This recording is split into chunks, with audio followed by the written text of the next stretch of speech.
Yes. The Leaf Spring Army sends its regards.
Hello, everyone. I'm the Enforcer, and I'm accompanied by Enforcer Matt.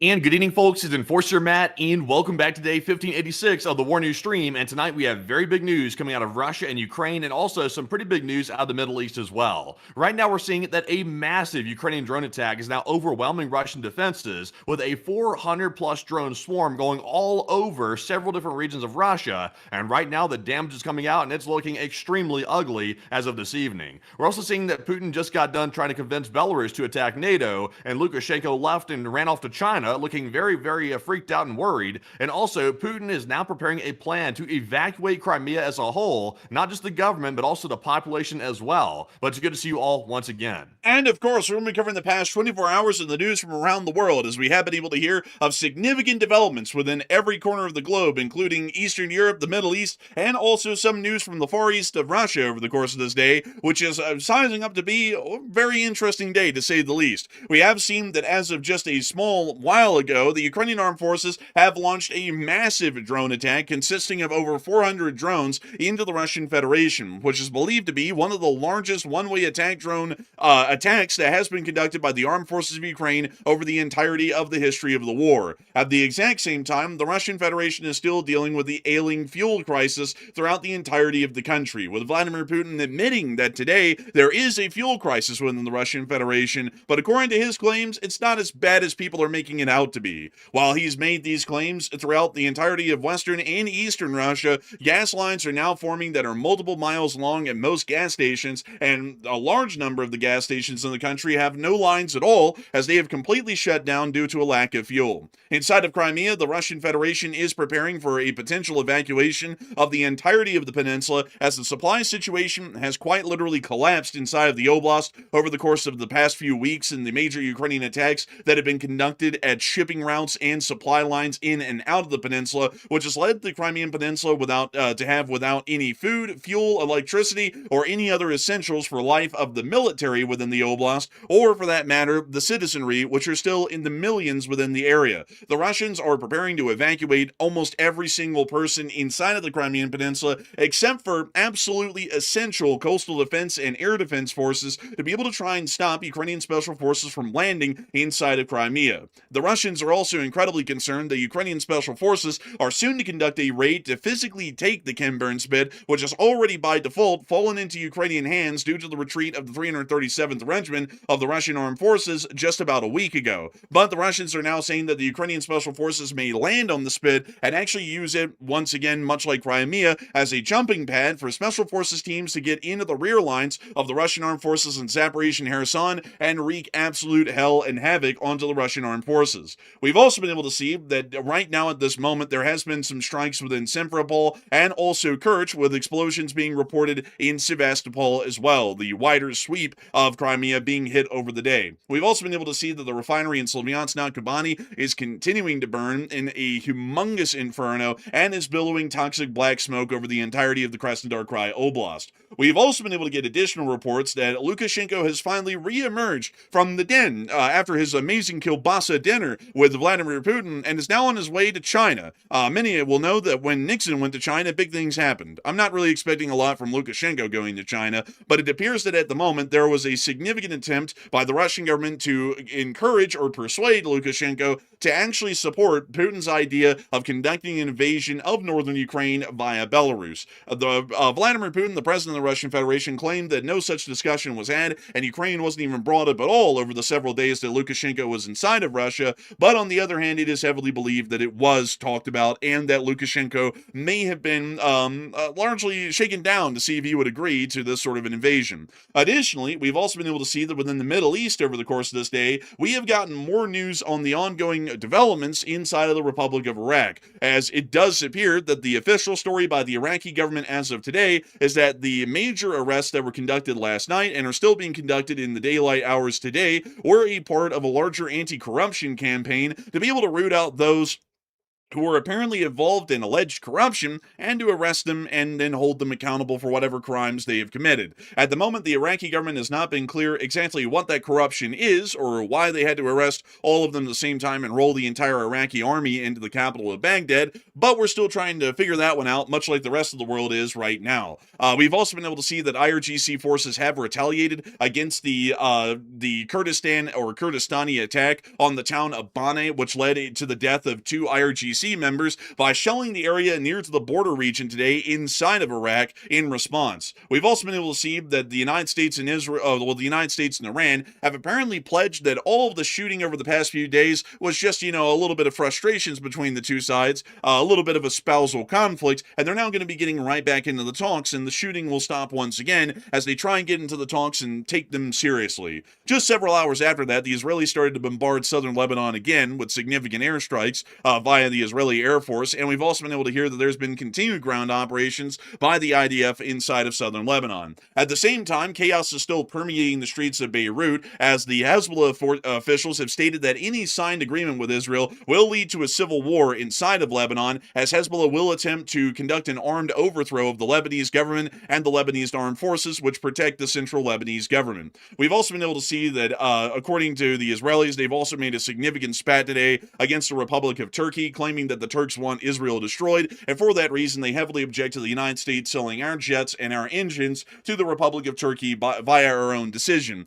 We've also been able to see that interceptions were conducted on some missiles within southern Syria. The Jordanians have completely refused any acknowledgement that they were involved in these air defense interceptions, and we've also been able to additionally see a small clash between Israeli and Syrian forces around the town of Daraa within the As-Sawaida government of southern Syria. Actually, it's just to the west of the Asawai to governance, just to make that clarified here in the summary. We've also been able to additionally hear that within the Islamic Republic of Iran, there is word going around that the Iranians are most likely going to be pushing towards and still working on and developing a nuclear weapon due to the fact that that would protect them from future U.S. strikes. But we have been able to hear quite a significant amount of news over the course of this day, and we are going to be making sure to get into each and every single bit of it, starting with our largest stories first, and then moving our way on down into the smaller stories throughout the night. And of course, we also have to mention that tonight is the Sunday night fundraiser night, a historical tradition here on the channel, conducted every single Sunday, and tonight's fundraiser is none other than Razom for Ukraine, an absolutely incredible nonprofit which has been helping to save lives in Ukraine for years, and the Lee Spring Army has raised hundreds of thousands of dollars for ever since the channel started 4.5 years ago. But moving us on and into the news, we are going to be heading immediately into the Western Russian Federation, as we have been able to hear of some significant military actions that have been conducted by the armed forces of Ukraine against the Russian Federation, particularly within the western regions, as the Ukrainian armed forces have launched another significant drone attack encompassing over 400 drones, largely throughout the entirety of Russia. Interestingly enough, we have not been able to see documented yet any drone attack paths that are heading towards Volgograd or towards Saratov, but the larger amount of the drones that have been launched so far, the 400 of them, are currently attempting to attack the Russian Don region between Krasnodar and Volgodonsk, and we've also been able to see that a humongous amount of the attacks have been directed straight at Crimea. There's also a northern attack vector that was also conducted, with most of the launches coming from the Chernihiv and Sumy oblasts, according to Russian air detections, and now flying deeper into the country, most of them bypassing Moscow, however, and attempting to reach the cities of Tver, Yaroslavl, Ivanovo, Vladimir, Nizhny Novgorod, and so on along the Volga River. We believe that these attacks right now are attempting to once again hit and destroy major industrial sites, critical infrastructure, and oil refining capabilities of the Russian Federation, as a lot of these are found within the Russian Don regions here in the southern plains, and we also know that a humongous amount of these facilities are also concentrated on the major cities along the Volga River, which would include the cities of Yaroslavl, Ivanovo, Nizhny Novgorod, Kazan, Tolyatti, Samara, Ulyanovsk, and many others that continue their way down the Volga River. A decent amount of the refineries, at least between Chebok-Sari and all the way down to Samara, have been hit occasionally within the past few months, but we have not seen the heavy concerted strikes, much like we've seen in other places like the Kapotnia refinery and elsewhere, yet on these refineries, and the Ukrainians may be attempting to deliver death blows to those refineries, much like they've done several others at this point in the 40-day drone campaign, to be able to see that the damage is so severe that they're knocked out for the remainder of the year. The Ukrainians in this drone attack campaign also appear to be trying to generally target these locations, at least from what we've seen right now marked out on the map, as we were able to see the locations of drones that had been reported in real time as of about 4 hours ago, and that's where their spread was at that time. It's really just wild to see how large these attacks are getting. Like, Ukraine was already gradually ramping up the size of these drone attacks, including jet drones that are now also in the mix with the normal propeller-driven drones. But to see so many of them, so many different oblasts inside of Russia, or so many different regions that is, it's just wild to see. I mean, how does a force like Russia even keep up with something like this? I think that explains why we're seeing a whole bunch of air defense failures.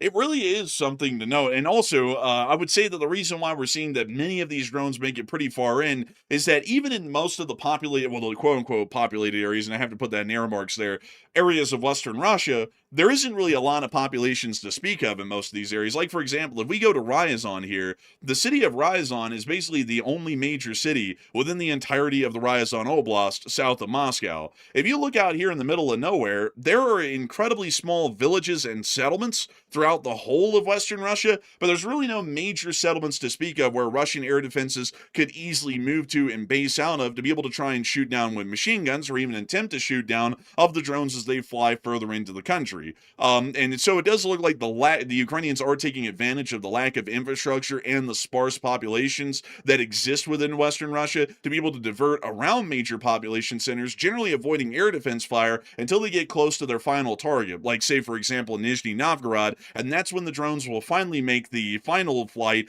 into the city's air defense perimeter and whatever machine guns probably exist there, which mostly will not hit the drones because they're fairly inaccurate, and then they'll hit their targets inside the major city centers. So it appears Yeah. that...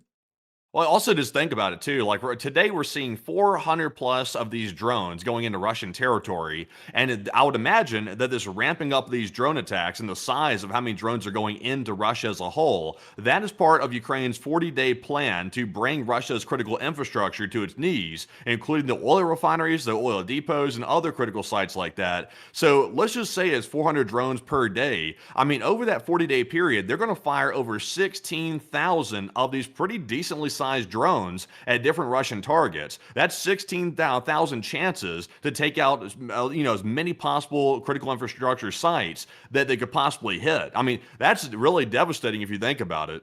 It is incredibly devastating, especially if they take some of those attacks and strike the same location with multiple drones. They can compound the damage in that singular attack wave and render a large amount of these refineries inoperable for months. The greatest example of that we have recently is the Moscow refinery and also I believe it's the Yaroslavl refinery, which have both been announced to be offline for the remainder of the year. We've also seen the reports like that are coming out over the course of the rest of the Russian Federation as well over the past several days, with some other refineries in some other regions also being announced to be inoperable until the end, or largely the end of this year and the beginning of next year. We've also been able to see that at the same time as these strikes are going on right now, the strikes from yesterday are already showing their scars on the land within the Russian Don regions, as we were able to see that the Sloviansk na Kubani fire is continuing with a ferocious appetite. We can see here the smoke rising from the entirety of the refinery, and it looks like most of the refinery complex was hit and is on fire after the attacks that we were able to report on yesterday.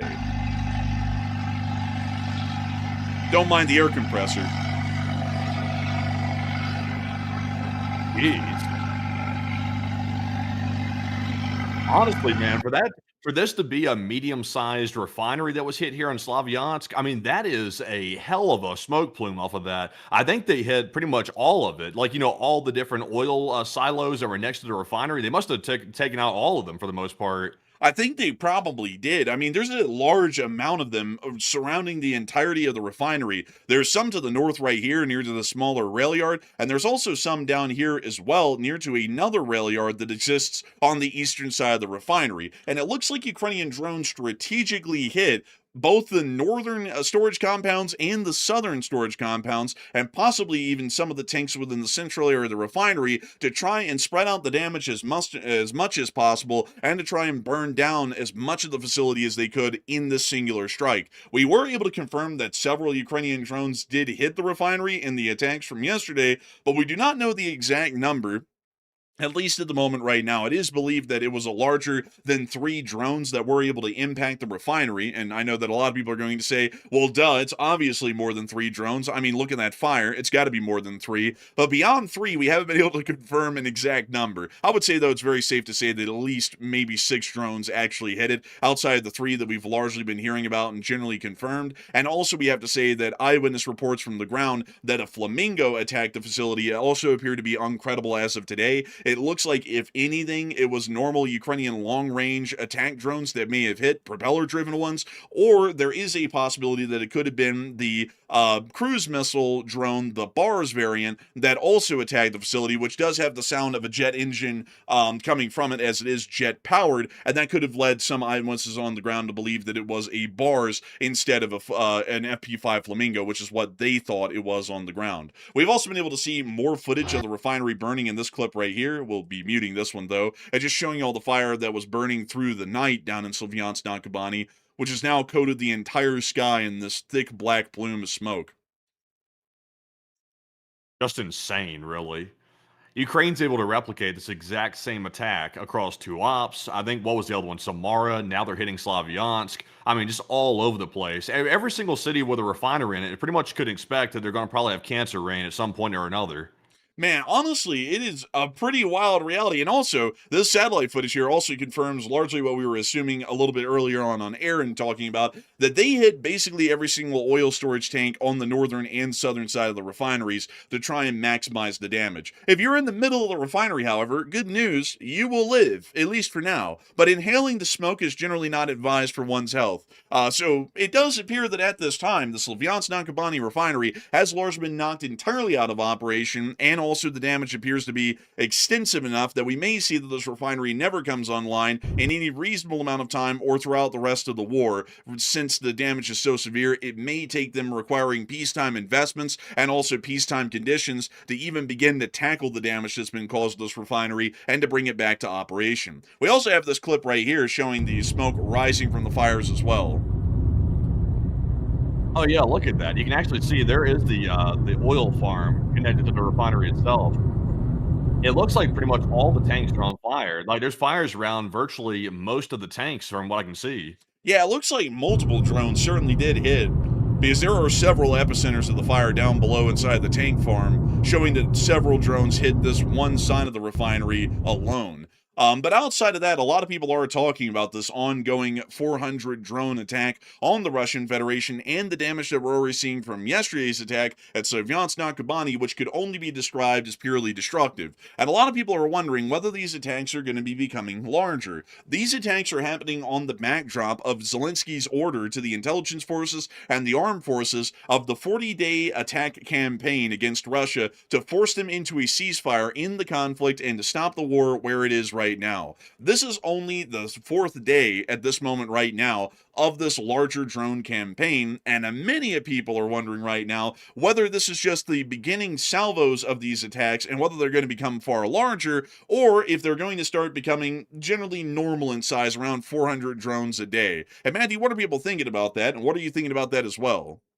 Okay, so we can't ignore the fact that over this 40-day period that Zelensky's outlined for basically taking out most of Russia's critical infrastructure, it's just about, I think it's like 3 or 4 days into it so far. So, I mean, we're just barely into this 40-day period, and we're already seeing mass destruction taking place across various major cities in Russia, including various different refineries. And just in the first couple of days, the biggest refinery in Moscow, the Moscow refinery, was literally taken out for the foreseeable future. So this is a bad start for Russia, to say the least, and Ukraine's, we're expecting them to ramp up these attacks even further. So today we saw a 400-plus drone attack, which is one of the biggest attacks during the entire war. So do you believe the attacks will become larger, or are they reaching a ceiling for the size of these attacks? 76% said yes, Ukraine will increase the size, while 10% said no, they are reaching their realistic limit, and 7% said it depends on NATO support.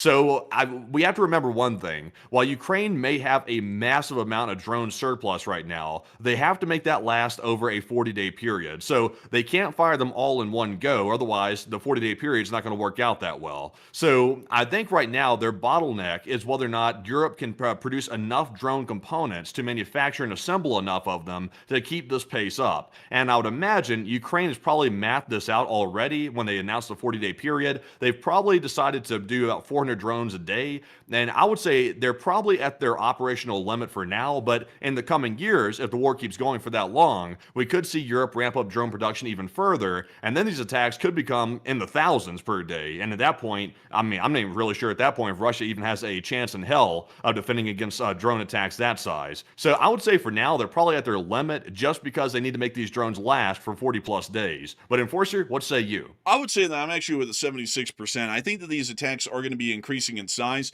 because from what we understand from prior calculations that we did on air a couple of weeks ago, the Ukrainians have a significant storage surplus of these drones that they are able to pull out of storage and deploy in attacks, and therefore fluctuate the number on demand rather than relying specifically on the production coming straight off of the assembly line and right into the attacks. That could allow them to scale these attacks into incredibly large sizes that we haven't even seen yet. As of the math that we calculated several weeks ago on the channel, most Ukrainian drone attacks before this 40-day campaign were usually around 150 to 200 drones in size, which even at their largest, they were only half the size of the current attack right now. However, while the Ukrainians were conducting drone attacks with that number daily, it is estimated that in Ukraine alone, they're producing roughly about 400 to 500 drones a day of the long-range attack varieties. The smaller FPV drones, they produce in the thousands on the daily at this point, so we're not really factoring those into the calculation calculations, it's just the long-range attack drones.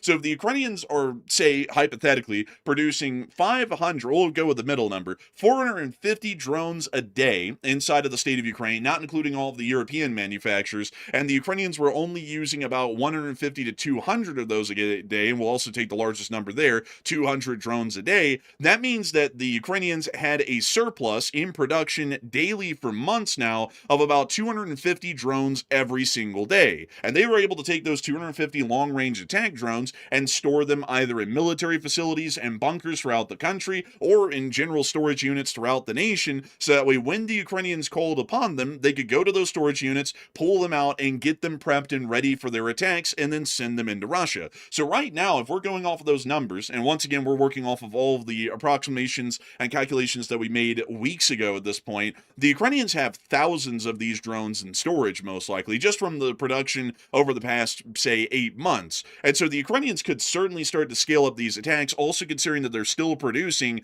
about 450 drones a day or so right now. They would have to surpass drone attacks larger than 450 drones a day to even have to tap directly into that storage number and to start to eat away at the stockpiles that they have right now. So we could see these attacks easily get on into about 800 to 1,000 drones a day, probably within the next several weeks, or maybe even within the next week or two, and they would be able to sustain that probably for months.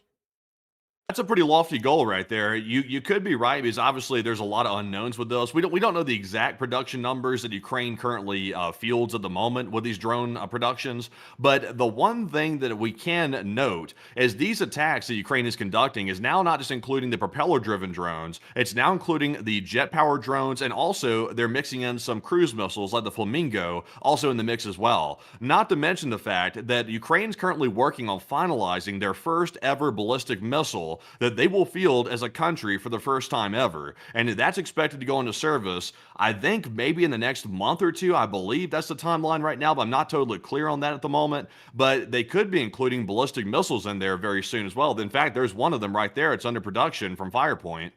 You know, this, interesting enough, the FP9 sounds unique, but if you look at it, folks, and a lot of people who know military equipment out there are going to be able to get this one right off the bat. If you look at the shape of this thing, the design of it, it looks very similar to something we've seen a lot in this war. Matthew, take a rough guess out of all the missiles that we see in the war, and this one's been used hundreds of times. I think we say the name of it is an Iskander, actually. It looks like a Kinzel to me almost. It kind of has the same shape to it. But all ballistic missiles are kind of pointy to a certain degree. So I'm not sure if there's too many different ways to vary it up, but it looks kind of similar. Oh, no. I mean, like, this is dead on an Iskander. Like, let me show you. This is a side profile of your standard Iskander used by the Russians. That's actually an infographic made by United 24. That's Firepoint's render of their FP9. So it's basically just the Ukrainian Iskander. But if we want to go down this rabbit hole even deeper, it's not an Iskander. It's actually a Grom missile. Let me go pull this up here really quickly, because this was a concept that actually existed in Ukraine pre-war that they never were able to produce, because back then they didn't have the kind of military spending or the budget to really dig into it and work incredibly hard on it. Let me type this in. It's actually a Hrem or a Grom missile. So here we are. So way back in the day, they had the idea for the Hrem or the Grom missile. This one right here, which is basically just a Ukrainian domestically produced Iskander. This was never put into serial production. It was something that was shown off at arms expeditions as a possible future idea for the Ukrainian armed forces in the pre-war, but they never actually put this thing into mass production. I think there was a few of them that are in the Ukrainian armed forces still to this day, but we've never even seen them used against the Russian Federation because they're in such limited numbers, and serial production never commenced. But it looks like now Firepoint took the Hrem or the Grom concept, which was inspired by the original Iskander M missiles that the Russians are still using, and has apparently tweaked it probably slightly, probably not at all, and are starting to work on serial production of Ukrainian-made Iskanders, which we would assume probably have all of the same operational capabilities of their Russian counterparts, with the same range, the same explosive force, and so on, and also the same guidance and margin of error capabilities in striking their target. So basically, it's just giving the Ukrainians an easily fieldable, mass-producible Russian reverse-engineered Iskander for the larger part. It's really insane because Firepoint was founded just in 2022. That was just 4 years ago. Firepoint was founded as a company, and over those 4 years, they've created a whole revolutionary line of drone technologies. They're developing ballistic missiles. They're now developing cruise missiles with the Flamingo. This might be the fastest developing like a defense company on the planet right now. It's really wild how fast this company is moving along. Yeah, it really is something. Honestly, it's even crazier that we can just go straight to their website and show you all of the weapon systems that they're making. But they produce the FP1 and the FP2. I believe the FP1, if I'm not mistaken, is the one that's used for the long range strikes into Russia. And I believe the FP2 is actually the variant that they're using to strike the M14 highway in southern Ukraine, if I'm not mistaken. So they actually produce all of the solutions, if we want to call it that, for long-range sanctions and short-range sanctions against the Russians with their drone forces. They also produce the FP5 Flamingo, which is Ukraine's first ever domestically produced cruise missile, which of course we've documented heavily at this point on the show, seeing it used in several attacks. It is quite devastating and also incredibly effective. Surprisingly enough, it's far more accurate than we actually believed it would be. I believe from what we heard before, the margin of error for its impact site from the bullseye could be, I believe it was like, 150 or 200 feet from the impact. It was something a little bit more crude than the Tomahawk, but from what we've seen in actual field usage, it is got a margin of error to the bullseye that's about as accurate as a Tomahawk, meaning that this thing carries more explosive mass at a greater distance with the same level of accuracy as a Tomahawk made here in the United States.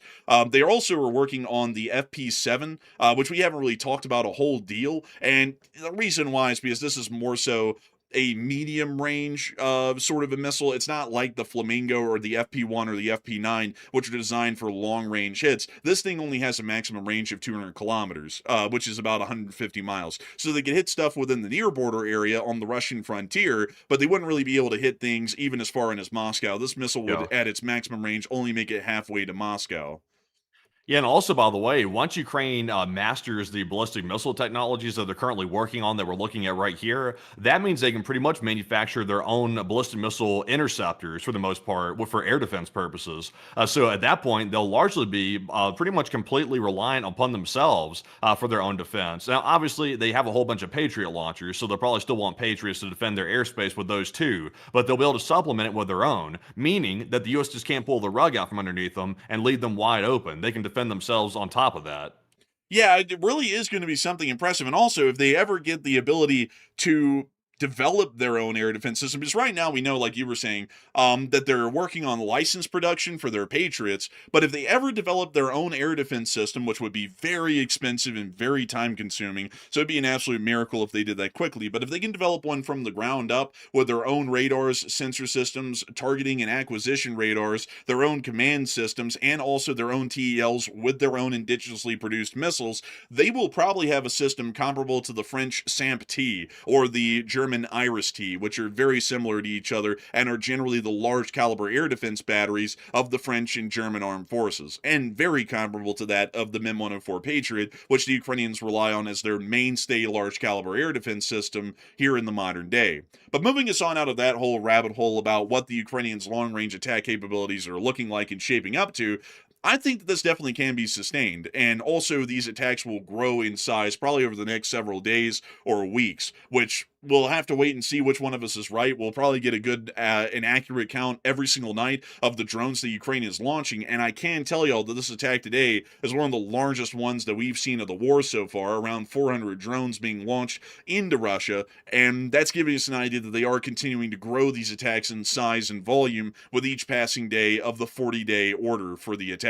But moving us on, and out of that bit of news, inside of the strikes in the Russian Federation and the ongoing attacks happening right now, we have to talk about the attacks that have already made landfall within the area of Crimea. There have been confirmed eyewitness accounts and reports of explosions inside the city of Sevastopol and Kerch, as the Sevastopol Telegram channel put out, "Attention everyone, air raid Sevastopol, immediately leave the open areas." We were then able to hear that in the direction of Sevastopol, multiple drones have been detected and a powerful explosion had also occurred within Sevastopol as well. Unfortunately, we haven't been able to get footage from Sevastopol of this attack. We reasoned the high likelihood of why we haven't gotten that footage is probably because there's an ongoing blackout inside Sevastopol, so the electricity for the internet to operate probably isn't available for most of the people within the city, and so for that reason, we're not getting any footage of the strikes, at least from Sevastopol at the moment. On the other hand, we did get to confirm that there was an additional strike that did occur in Kerch, and we did get to see the smoke rising from that attack in these early morning hours right before stream.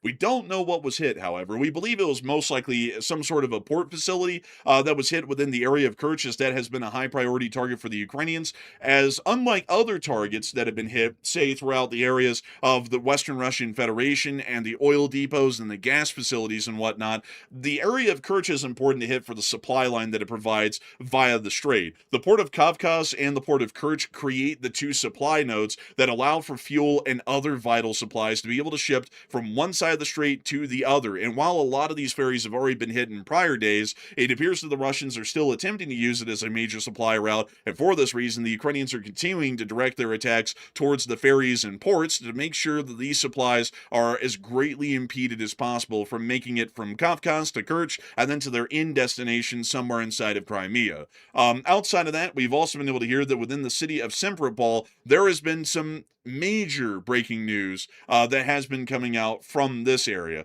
But before we move on into the Crimean news, I do want to make sure to talk about the news that has come out of the Russian Federation today of the larger gas shortage, because I actually see that we're running a poll on that right now, and I want to make sure to get to that information here really quickly, because we're about to be getting on into bombshell developments that have happened in Crimea today, which are starting to make it look like Russia is about to be abandoning the entirety of the peninsula. But moving us on up into Moscow, we have been able to see that the gas shortage crisis, which not only is affecting Crimea, but is affecting the entirety of the Russian Federation, is apparently causing such a great enough stir that the Russian government can no longer deny the situation whatsoever and is having to openly admit that there is fuel shortages across the entirety of the Russian Federation, but also downplaying them and making it sound like it's not that big of a deal or it's going to be a temporary calamity, not one that's going to be lasting through the whole of the rest of the Russian Federation's history at this point. According to some government officials today, at the very early morning hours, Novak stated that there is sufficient fuel reserves in the country. The Deputy Prime Minister noted that the authorities are restructuring logistics in the fuel markets to meet needs and that balancing the market will take some time. That was put out today, mind you all, for the larger, well, actually on the 26th for the larger part, but it is showing us that some Russian officials, like the Deputy Prime Minister, are trying to stave away the fear and pandemonium that's starting to grip some Russians as they realize that the fuel situation is screwed. They're trying to make it sound like the situation is not entirely lost. However, we then were able to hear that Putin came out today by presidential decree and has stated that there is now a temporary ban on all gasoline and kerosene exports from the Russian Federation to other surrounding nations because the fuel crisis is getting that bad. And Putin has also stated the idea of a complete ban on diesel fuel exports is also being considered, meaning that Russia is about to completely close off its export economy from shipping out gas, kerosene, or diesel and completely internalize and protect the supplies because they're running out so quickly. Man, Ukraine's attacking Russia so bad that Putin's now self-sanctioning. At this point, you don't have to worry about the U.S. putting sanctions on Russia. They'll apparently do it themselves because they're forced to. And honestly, it's absolutely crazy. And then we also were able to hear the cherry on the, basically the cherry on top today, on top of the icing. According to Putin, in a direct quote, "A fuel deficit is being observed in Russia, but it is not critical." That was the claim. Wow, that statement in itself is humiliating. I will say, like, to say he's not fooling anybody on that. Like, if he's hoping to fool people into thinking the gas situation is not a problem, that's not going to work. Every single Russian that's going and driving down any street inside of Russia right now sees these like kilometer-long gas lines at the gas station, and most of the Russians have probably sat in them for hours at this point. So for him saying something like that, I mean, that is like the ultimate form of cope. It's like, who does he expect to believe that? I don't even know. Like, I have absolutely no clue who's supposed to believe that. As we hit the goal! Hey! Look at that. Man, look at that. $2,200 raised right there. Man, that's pretty quick, man. We hit the goal tonight in like a matter of 35 minutes. That was extremely quick. Damn, we hit it. I'm unbelievable, really. I mean, this was like the quickest fundraiser we've had in a minute, but we hit that fundraising goal. And I got to say, folks, a humongous shout out to everybody who has been supporting the fundraiser so far tonight. It is absolutely amazing and incredible to know that the Lead Spring Army has once again slammed home another fundraiser goal to help out the folks in Ukraine, the innocents who are finding themselves without homes and continuing to find themselves in difficult situations because of the ongoing war. And it's great to know that every single one of y'all are continuing to support the amazing nonprofits like Nova Ukraine here on the channel to be able to make sure that they can provide food, housing, and also shelter and accommodations for those who find themselves without any because of the ongoing war. So a humongous shout out to everybody who's been fundraising tonight. We're about to be getting into shouting out the top donors probably here in a little bit, probably in 20 minutes or so. But moving us on out of that humongous milestone that we just hit very early on in the stream, we have been able to see that if you are a Russian citizen, speaking of the fuel crisis that's existing throughout the whole of Russia right now, that if you are a Russian citizen in Vladivostok, say, and you went, oh, you know, I don't really think Putin's statement's true. Let me hop in my car and let me drive down the interstate through Russia to Moscow and go ask Putin myself if he's telling the truth or not. Well, let's take a look at the journey. First, you get in the car and you drive from Vladivostok to Khabarovsk. No problem there. Well, at least in our story, there's a problem there in real life. You drive from Khabarovsk all the way around Manchuria, and then you make it to Chita. Now it's time to sit in our first gas line. Let's take a look, and let's mute that crappy music. But, oh, Ah, yes. Look at this. People with campers, people with cars. Look at this. Not a good idea to travel inside of Russia now. It's probably best to sit in your home and go nowhere. dang. You know, I feel like this is a bit of a crisis, really. But I mean, you know, this is only one gas station on our trip, Matthew, from Vladivostok to Moscow. Maybe it's a fluke. Maybe it's just a little regional shortage. It's probably not that big of a deal through the rest of the country, right? I mean, if we drove further down the road into, say, the next oblast, I'm sure that a sort of a fuel line doesn't exist there. So after we wait about 24 hours to get gas at this one gas station near to the city of Chita, we then drive...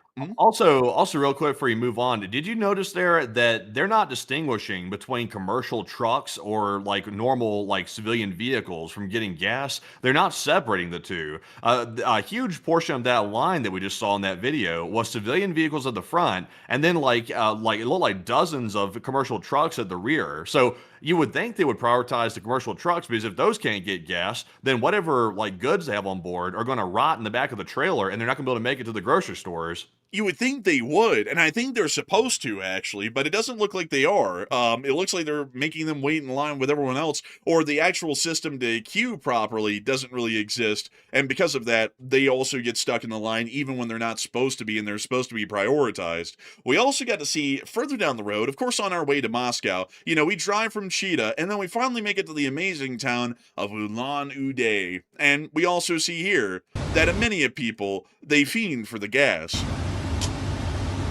An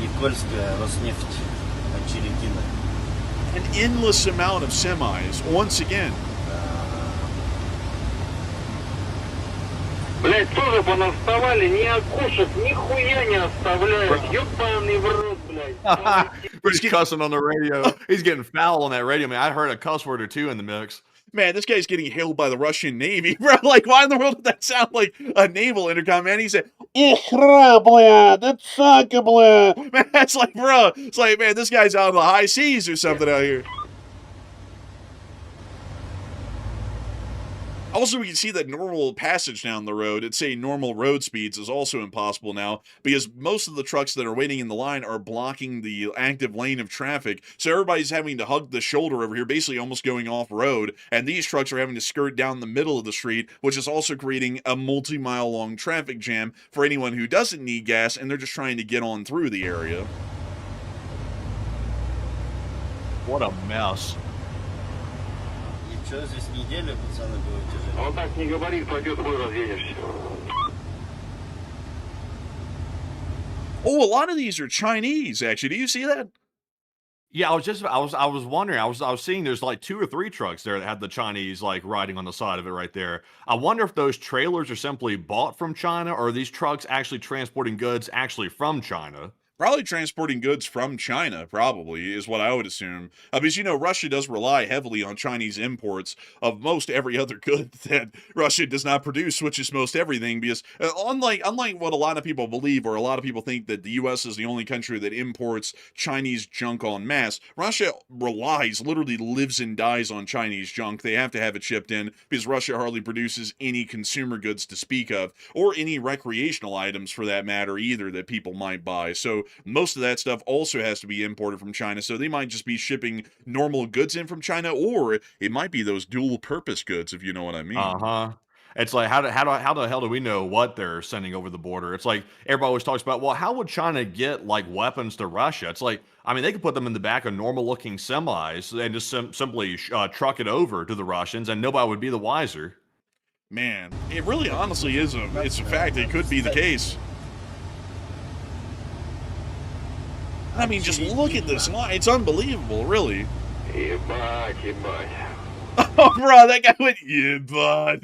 Bro, this guy's about to jump out of his truck and go running into an oncoming bus with eyes out right there, man. He's like, I can't take any more of this. Like, this is probably like the third line he's been in like 3 days to get some gas. It basically takes up the whole driving day just waiting in the line for gas at this point.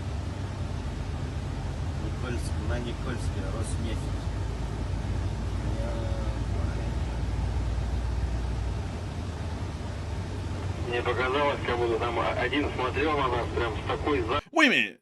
Oh, wait, there's a fuel truck Fuel sitting truck. right there. Oh my God, it's literally the trunk of like literal liquid gold sitting right there in front of them. Man, this is why they kept Googling how to siphon gas. Every single one of these truck drivers is like hiding on the other side of this tank as this trucker passes. And then as soon as he passes, they go, okay, pop the top, get that shit. Man, like, they're gonna like start ransacking the truck. Man, I'd be scared to death if I was driving the fuel truck. I feel like I'd get ganged up on, or like I feel like the Russians are gonna like circle this guy up and try to get that gas. I think they probably will. I mean, really.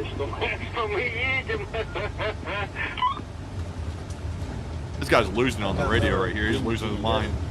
Man, he's one of the trucks in this line for sure, like the one that we're hearing on the radio. Dude, he's tweaking at this point. Also, to explain a little bit of logistics for everybody and how they work as a business concept, logistics revolves around the concept of keeping the vehicles moving as much as possible. That's the way it works in the shipping industry at sea, the railroads on land, and trucking industries like the ones we're watching right here. A truck is only making money if the truck is moving. That's how it's largely viewed. And if a truck is sitting stationary, that is less contracts that it can fulfill during that period of time or over a larger period of time like a week, meaning that they're losing out on money. And not only that, if a truck is idling like this, it is losing money because of the fuel it's consuming, and it's not consuming that fuel to keep moving to its next end destination for its drop off. So for a lot of these companies, for the Russian truckers, like this trucker right here, his company, if he's the boss of it or if another person's the boss of it, they're probably in an absolute conniption fit right now because probably 50% of their fleet is not actively moving from one pickup point to the next drop-off point to actually make money, which is how they make their money. They're sitting for multiple hours a day. Instead of driving around, they're sitting in a line waiting for a little bit of diesel to get moving down the road a little bit further.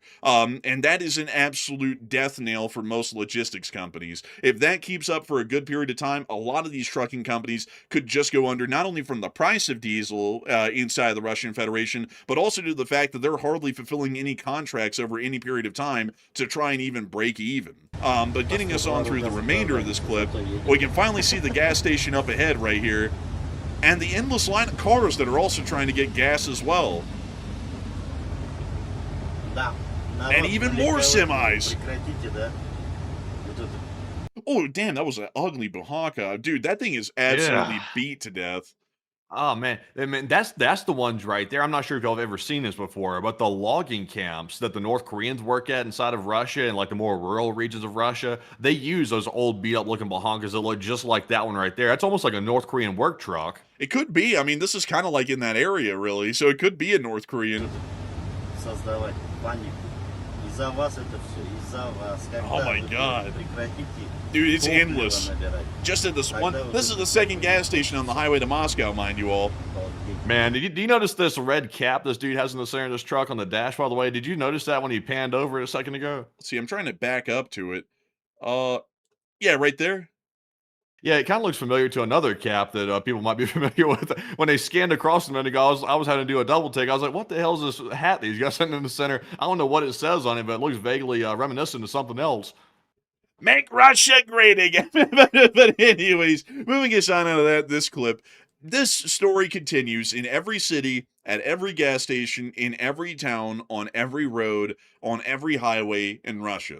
I'm going to summarize this for y'all because I didn't want to put down all of the clips that we got throughout the whole of Russia today. I only put down a couple to get us the gist. But this continued not only in Ulan-Ude and Chita, this continued in Irkutsk, in Krasnoyarsk, Novosibirsk, Omsk, Tyumen, Yekaterinburg, Kazan, also Ufa and Perm, Nizhny Novgorod, and of course the whole of Western Russia, which we've covered extensively over the past few days, which many of y'all will know. These kinds of fuel lines and shortages exist literally everywhere in Western Russia. So we finally make it all the way over, basically to Western Russia. And I put these two clips down, not in any particular geographic sense, like where they actually are from. I just put these down to summarize the situation in Western Russia.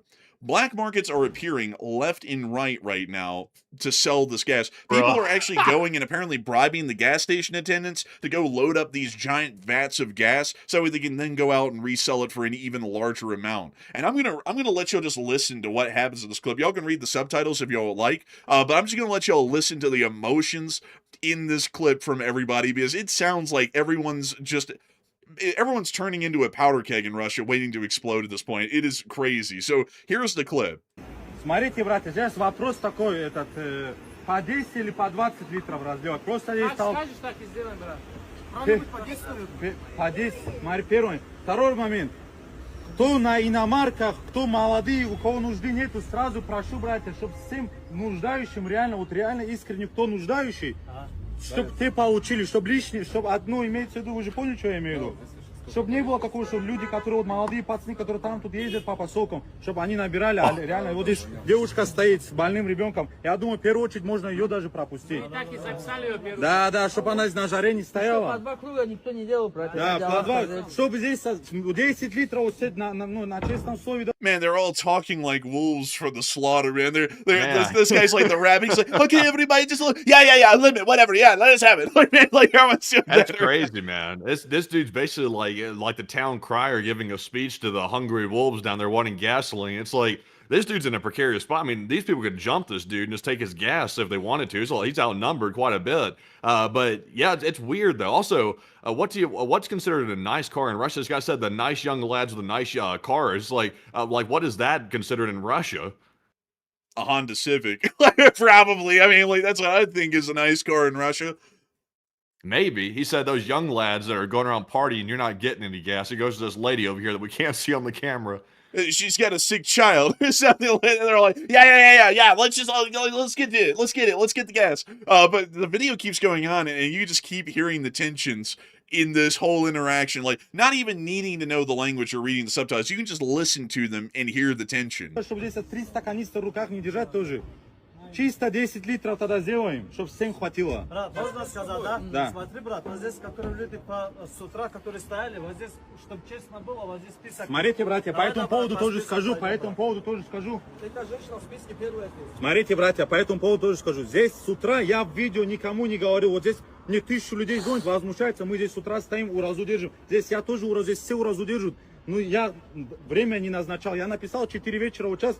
И все, остальное время больше, чтобы с утра кто здесь стоял, это чисто по вашей вине. Я понял, мы же тоже Oh, не знаем, damn. во сколько. Я понял, брат. Я сказал же, я напишу во сколько, чтобы вот такой суматохи здесь не было. Чтобы сюда не при...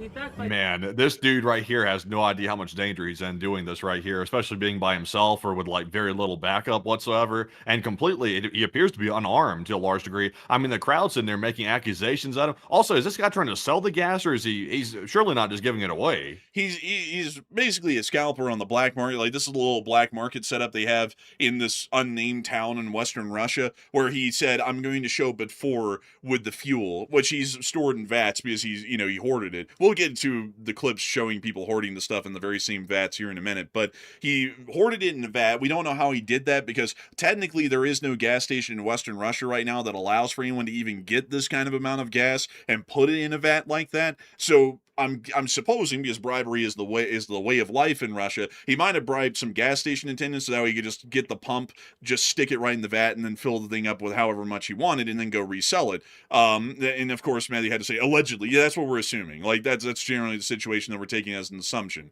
because there's no other way for him to get the gas at this point, unless if there was something else involved like that. So that's what we're generally assuming. But he's told everyone, I'm going to show up with this gas. I'm going to sell it to y'all at 4 p.m. So everybody come to this spot in town and the gas will be there, and we're going to do apparently a 10-liter limit for everybody, which is roughly about 4 gallons. So they all have gathered here, and you can hear like the tension. People are like, we've been waiting here all day, where have you been? And he's like, that's your fault for waiting. And then other people are like, yeah, just hurry up and give it to us, because they're wanting to get on about their day. This is a tension-filled sort of an engagement right here in this little black market setting. In the next couple of weeks, this might end up becoming feral, where people go violent and maybe just overrun this guy, and people like him throughout Russia and just start taking the gas for themselves, however much they can get in the midst of the fight. And while I wish we could show you all the clips of that to give you all an idea of why we're saying that's going to be happening in a couple of weeks, it is already happening right now. We can't show those clips because YouTube won't allow it, but there's been a lot of fist fights and just straight up brawls going on at Russian gas stations because people are trying to fight for the little fuel that's left. We also were able to see as well where some people were getting the vats from here. Вы там снимаете, почему очереди на заправках, почему у нас там по 500 рублей люди дозаправляют до полного. Здесь просто вот таким образом ситуация. There they are filling them up. Ног забрал просто все, заправку закрыли и все. Вот вам, пожалуйста. А вы там снимаете. У него здесь стоит 14 кубов. It's pretty dumb to like go around the restrictions. I would assume there's restrictions that apply to this fuel too. But this dude is goofy enough to go and I would assume find some way to get it, either like maybe allegedly bribing somebody or doing something like that to get around the restrictions, and then being dumb enough to film it and then upload it. It's like this dude's literally filming the caper in real time. It's like, why would you not like keep this secret? This is really dumb. I mean, it's absolutely insane. And I would have to say, like, we could probably take the decent assumption that this is definitely some sort of bribery going on, because every single gas station in every single oblast in Russia right now has fuel restrictions for sale on it at every single pump. So to be able to do this, like to literally just bring up a flatbed filled with vats and fill every single one of them up to the brim, there clearly is something going on here between the gas station that's allowing this and the guy who's filling up the truck. That's got to be something that we can generally assume at this point, because otherwise there's no way that this is being allowed by gas station policy and sometimes by oblast law in, I guess you could say, code, that they could go up to a gas station and start filling up vats like this all over the place. So it looks like a significant few in Russia are trying to take advantage of the chaos and start hoarding the gas for themselves to resell at higher prices so they can profit on the public suffering. So very interesting sort of a development with that, but giving y'all an idea that the situation is devolving into near lawlessness and a lack of any rules whatsoever in most of the region. And this has started to bring a lot of people to wonder what's going to be going on, because not only that, Ukraine said that by the end of this 40-day campaign, not much of Russia's oil industry is going to be left, speaking largely more so of their refining capabilities than anything. And we're already seeing that as of right now, it looks like there isn't anything left to speak of at this moment, and the little that's left, people are trying to hoard to scalp and resale. And so, Matthew, what are people thinking about this situation right now, and what are you thinking about it as well? Okay, so when Ukraine says that not much of Russia's oil industry is going to remain in 40 days if Putin continues to refuse a ceasefire, that is not an empty threat because in the first, less than 5 days of the 40-day deadline that Ukraine has set to destroy Russia's oil industry, we're already seeing that it's largely collapsed already in just the first, less than 5 days. So, I mean, 35 more days at least to go. I'm not sure how Russia's going to withstand that unless they plan on doing something absolutely crazy in the next 35 days. But what do you think about this? About 36% of the people said Russia will be forced to end the war because this is going to destroy Russia's main source of income for the entire nation. 35% said Putin will be ousted by the Russians. They'll finally have enough and have no choice but to overthrow the Russian government. And 14% said someone will save Russia. And this one is a tricky one because we've seen before that Russia has been brought to its knees several times throughout the war when it comes to their oil industry. And somehow Russia always gets pulled back from the brink right before they're about to collapse and go into absolute civil chaos. It always somehow happens. Nobody's really sure exactly how that happens every single time, but we've speculated over the course of years that China might be helping out economically and also with actual supplies like physical fuel supplies and oil supplies to keep Russia afloat. So, in my personal opinion, it seems to me that Russia is going to be brought to its knees, but I'm always a little bit leery that some outside factor is going to jump into the situation. It could be the United States giving Russia a break because they're worried about World War III starting. It could be China jumping in and giving them a break because they don't want their partner in crime to go down like a flea. There's no telling how it's going to go. But I would say personally, I'm with the 14%. I have a feeling that someone is going to jump in and try to save Russia because Russia's holding a card right now, the nuclear card, and that has the West a little bit concerned, specifically the United States. And while me personally, I would say it's not a reason to necessarily just, surrender to Russia, that is going to weigh on their minds. So we'll have to see how that turns out to be. But I have a feeling a third party is going to jump into the situation because I think everybody sees the writing on the wall. Russia's about to go down like a ton of bricks. They're already going down that way. And I think it's about to get worse. But Enforcer, what say you? I would say that the Russian government or Putin might be ousted by the Russians. I would be with the 35% because there's really no way for anyone to hop in and try and help with what Russia is dealing with. Russia like any fuel infrastructure system in the world on a national level, Russia does not have the ability, and nobody has the money nor the spare refining capacity to just start throwing refined gas, diesel, and other refined oil products or petroleum products at the Russians to try and keep them afloat. China certainly doesn't have that kind of surplus capacity, and the United States would definitely not give, at least from what I would assume, direct refined gas and diesel via shipments to Russia to try and keep them from absolutely just losing it and going mental. If anyone was to help out Russia in any way, the usual way that people would help out is maybe providing some subsidized oil, crude oil, for them to refine at the refineries. But the problem is that Russia does not have any active refineries to speak of that would be able to even try and keep up right now with the daily demand going straight from the refineries straight to the pump for the people to be able to consume. And therein lies the problem. There is no real way or any logistic structure that exists in the world for China to say, oh, let me hop in and help them, and then just start funneling over hundreds of thousands of barrels of gasoline and diesel every single day to try and keep Russia running. There's many other ways that China could try and help Russia, but there's no way for them to help them out in the ailing gas situation right now because Russia has a refining bottleneck, and there's no way to really overcome that refining bottleneck in any reasonable way. If China said, okay, we're going to try and repair all of Russia's refineries and get them back up and running, they try and do that, and then the Ukrainians just blow up the refineries again, and then they're all back to square one. So China could keep playing the game of let's throw endless amounts of high-end refining components that have been burned out and destroyed at Russian refineries and just keep on repairing them and keep bringing them back online as quickly as we can. But they're eventually also going to be running out of parts as well, and the Ukrainians could just keep their attacks up at a high tempo to make sure that these refineries stay out of action even while they're being repaired or have been repaired and just brought back into operation days prior. So really there is no way that anyone externally from Russia can help them out in this particular situation, which is an Achilles heel at this point, and could bring the entire conflict to an end if this keeps going, and it could also bring the Russian economy to its knees, which it's already doing right now. So I would say that either Russia is going to be forced to end the war, or they're going to take extremely extremely drastic action, which is also highly possible, or the Russian citizens are going to start revolting because the situation in terms of their lives is going to become unhandleable. There either will be no food left, there will be no way to have a job, the situation will be absolutely hopeless, unemployment will skyrocket in the country, most economies or industries within Russia will shutter and completely close, and that could start to lead to grounds for some sort of rebellion or a successful coup against Putin and his government to try and bring the war to an end in a hope that they'll be able to turn the situation around in the aftermath of the end of the war in Ukraine. So I would generally be with the 35%.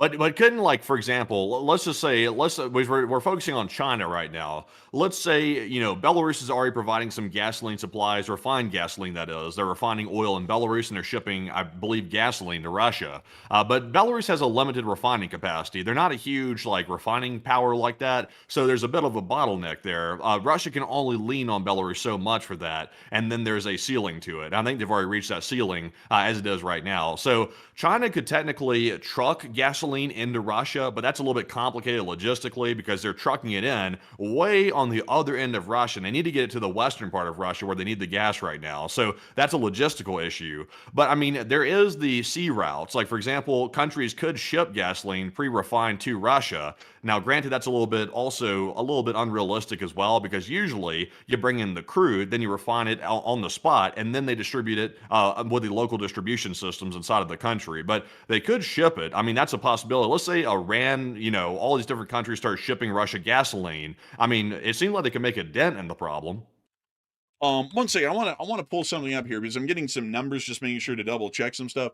How many barrels of gas can a semi truck trailer carry? And let's see here. So about 190 to 275 barrels of gasoline or diesel. So going through the numbers, I just tried to sparse the numbers to see if that would be possible. So the Russians pre-war, at their max refinery production abilities, were able to refine about 1 million barrels of refined fuel products in Russia a day, which is, of course, several 100,000 barrels of diesel and several 100,000 barrels of gas. I'm not really sure as to the breakdown of that, but on the flip side, though, just talking about refined fuel products in general, the Russian Federation consumed on most every given day about 875,000 to 900,000 barrels of those refined fuel products, meaning that on any given day in Russia pre-war, they were only producing a surplus of about 100,000 barrels of refined fuel products a day, which they could either export or they could store to be able to make sure they have some backups in their supply lines. Now, at this point in the war, we can assume that all of the surpluses have been exhausted because we're seeing none anywhere that are keeping the situation stable like we saw prior, and that means that the refineries are trying to keep up with the demand on the daily, meaning that the refined products go straight from the refinery right to the pump. There's no storage in between. And with the Ukrainian attacks that we've seen right now, which I believe, what was our last number, Matthew? I think it was something like 20 to 25% of all of Russia's refineries have been knocked out. Yeah, something like that, yeah. So that means that Russia is producing 750,000 barrels of refined fuel products a day, roughly, and there is still a demand for about 900,000 barrels of refined fuels in Russia daily. So they're running a deficit every single day right now of 125,000 barrels of refined fuel products. A single semi-trailer, at least an American standard semi-trailer, can carry, depending on its size, 190 to 275 barrels of gasoline each. So if the Chinese wanted to try and help out Russia, one, they would have to find 125,000 barrels of surplus fuel to be able to ship into Russia every single day, and they would also have to get a trucking fleet that could handle that. So let me think here really quick. It was 125,000, 150,000 actually, that's the deficit. So 150,000 barrels of fuel would have to be shipped in every day, and if we go with the largest trailer type, which we'll also have to look into this as well, and we divide that 150,000 by 275 barrels per trailer, that means that it would take 546 trailers by trucks from China daily, driving into Russia and getting to its distribution points at the gas stations daily to try and keep the situation stable. Yeah, I think by truck might be like a supplementary method to bring in gasoline to Russia, but that would never be a primary method for Russia to try to stave off the problem they're having with their refining capacity being reduced because of the Ukrainian attacks on their oil refineries.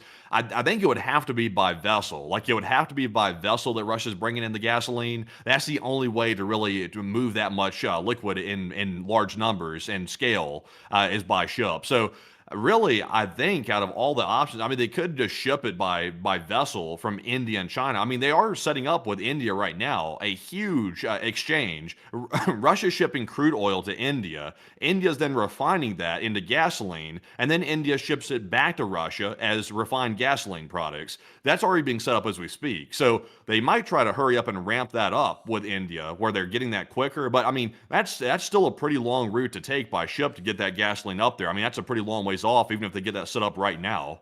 But then the problem with that, though, is that they're still basically trucking it on in because if there's no refining capacity in Russia to meet it with the demand and there's a 150,000 barrel deficit, instead of the 18 wheelers taking off from Manchuria and driving through Russia, they're taking off from Vladivostok and then they're driving through Russia, or they're taking off from St. Petersburg or Ust-Luga and then they're driving across Russia to get to those gas stations. So they basically run into the same problem trucking wise. Do they have the infrastructure, the trailers, the drivers, and even the logistical routes at this point to keep those trucks running to get to the far-flung areas in central Russia and western Russia that are most heavily afflicted and drop off the gas there? And right now the answer to that would be no, because they just don't have the internal refining capacity to be able to do that. So they would have to literally sit there and piggyback every single day, bringing a semi-truck to the farthest range it could go down the highway to Moscow, drop off gas there, have a second truck drop off gas, and then the next trucks that come down, they refuel there, then they drive further down the highway to the next stopping point, drop off more gas there, and then they keep doing that over and over until they can reach into Russia on a consistent basis,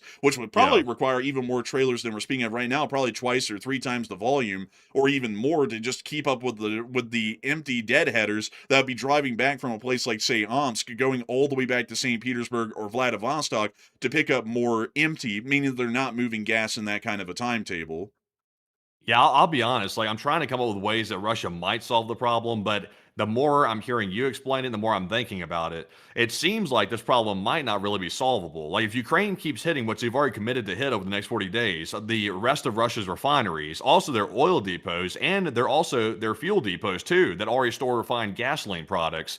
I mean, there's really no solution to it, at least not an immediate term solution. So Russia's going to have a gasoline collapse that will get worse and continue to the point where gasoline might not be available pretty much anywhere in Russia for the most part. So that's a problem. And also, that's going to cause a ripple effect, too. I mean, we're already seeing Vladimir Putin start a new initiative where they're deeming foreigners hostile inside their country, and they're basically seizing the bank accounts of foreigners within Russia to try to get more money into the Russian government, because Russia's main form of income is selling oil. And right now, they just canceled the exports of oil overseas. And also, I think they're going to stop exporting diesel too very soon as well. So, I mean, it seems like a catch-22 here. I'm not really sure how Russia is going to get themselves out of this one. Putin's taking the approach that nothing's really happening, which is a wild approach to take, considering that his whole country is falling apart. Yeah, that's also what I was thinking too. That's why I said, like, in the poll, you're like, I think someone might be able to step in. I thought about all that stuff that I was telling you about. I was like, there's no way. I mean, like, it would just be logistically impossible. And also to transport the stuff by truck. I mean, that's like the crazy thing about this is that you would have to transport all the stuff from a port by truck to wherever it needed to be, and there's really no other way to do that, because how the infrastructure system works for oil, you pump the oil out of the ground in your country, or you have it brought into port by ship, and there's a pipeline at that port that feeds directly into the tanks that ship just unloaded the crude oil at, and then that pipeline pumps it right to the refinery wherever it, like, say, Moscow. It refines it into a fuel product there, or anything else that they're requiring from the refinery, and then a truck picks that up, and it takes the little short drive from there, maybe 100 miles out to, like, Vladimir, and they drop it off at the gas station there. So there's multiple distribution nodes, and the pipelines for the crude oil that feed it straight to the refineries is what makes that doable. But Russia wouldn't have any of that in this scenario, especially if they're having to get the refined fuels dropped off at a port and then driven into the country. They have to make the entire supply node centralized at two main hubs, Vladivostok and St. Petersburg, and then have it spread out like a spider web from there. And that would be almost impossible in the amount of trucks they need, the trailers, the amount of time. I mean, that would be insane. And also those facilities you just mentioned, they've been damaged, not to mention that in previous attacks. So it's unclear if they're at full capacity right now. It's not very clear either. So I guess if we look at a bigger picture here, what options does Putin have left? If China really can't save them, because there's just no realistic way for China to save Russia, let's just say that's the case for now and just assume that that is the case, then what option does Putin have left at that point? I mean, not really many, to be honest. I think that might be why Lukashenko was being basically held hostage inside of Russia for the last 2 days. Something was being discussed that was extremely volatile, extremely heated with Lukashenko, and that's coming in the midst of Ukraine warning about Belarus being dragged into the war and potentially either going to allow Russian forces to invade Ukraine from the north, or Belarus might attack Ukraine directly, or even worse than that, Belarus might attack NATO as a distraction to try to get NATO to back off Ukraine's support. So, I mean, I think this might be the closest he's ever been to being truly backed into a corner with no escape. This might be the closest it's ever gotten so far. And I see some people putting in the white flag in the chat right now, saying that he might surrender. I'll be honest with you, folks. I really don't see Putin surrendering. I really don't see that for the most part. I mean, he might. If he sees the writing on the wall that he might get ousted, maybe he might surrender, but I kind of have my doubts about that. I'd have my doubts about that as well. And I also saw some people bringing up a really good point, and it sounded like a great point. I was about to bring this up as like a counter to my own argument and give a lot of people credit for this in the chat. But I just thought there's a caveat to this, actually. A lot of people said, enforcer, it's your favorite thing. The railroads, they could transport all of the fuels from the port by rail. That's way more efficient. And y'all are right. But here's the problem. Ukraine's been blowing up the fuel storage depots along the railroads. And a lot of y'all will remember this one. I mean, this is probably the most famous one that we have from recently, the Usla-Binsk attack. The Usla-Binsk attack hit the fuel storage depot, not for oil, but for gas and diesel at Usla-Binsk that is rail served. They drop off the fuel cars here and they offload them into these tanks, and then a truck comes through to this little depot right here, this little shed, and then they load up the truck with gas and diesel, and then they distribute it from there. Even facilities like these are being targeted by the Ukrainians. So even if the railroads are way more efficient, which is definitely true for overland transportation in raw tonnage, which is what the Russians will be kind of needing at this point, a lot of these fuel storage facilities don't even exist. They're not even left standing anymore to drop off the fuel here and then offload it onto a truck. And therein lies the next problem, is that they would have to still transport it entirely by truck from the port. So it is a hopeless situation for them in every single way at this point, I think. I don't really think there's a way for them to get around this. And that's why I was saying at the beginning of the poll, they're basically screwed. There really is no way for anyone to step in and help them, because logistically it's just impossible at this point. The Ukrainians have really gotten them into a catch-22. There's no way out. But moving on from that, and speaking of the financial calamities that Matthew was just talking about just a moment ago, we were able to hear that the Russians are beginning to seize foreigners' bank accounts and apparently liquidate them for money.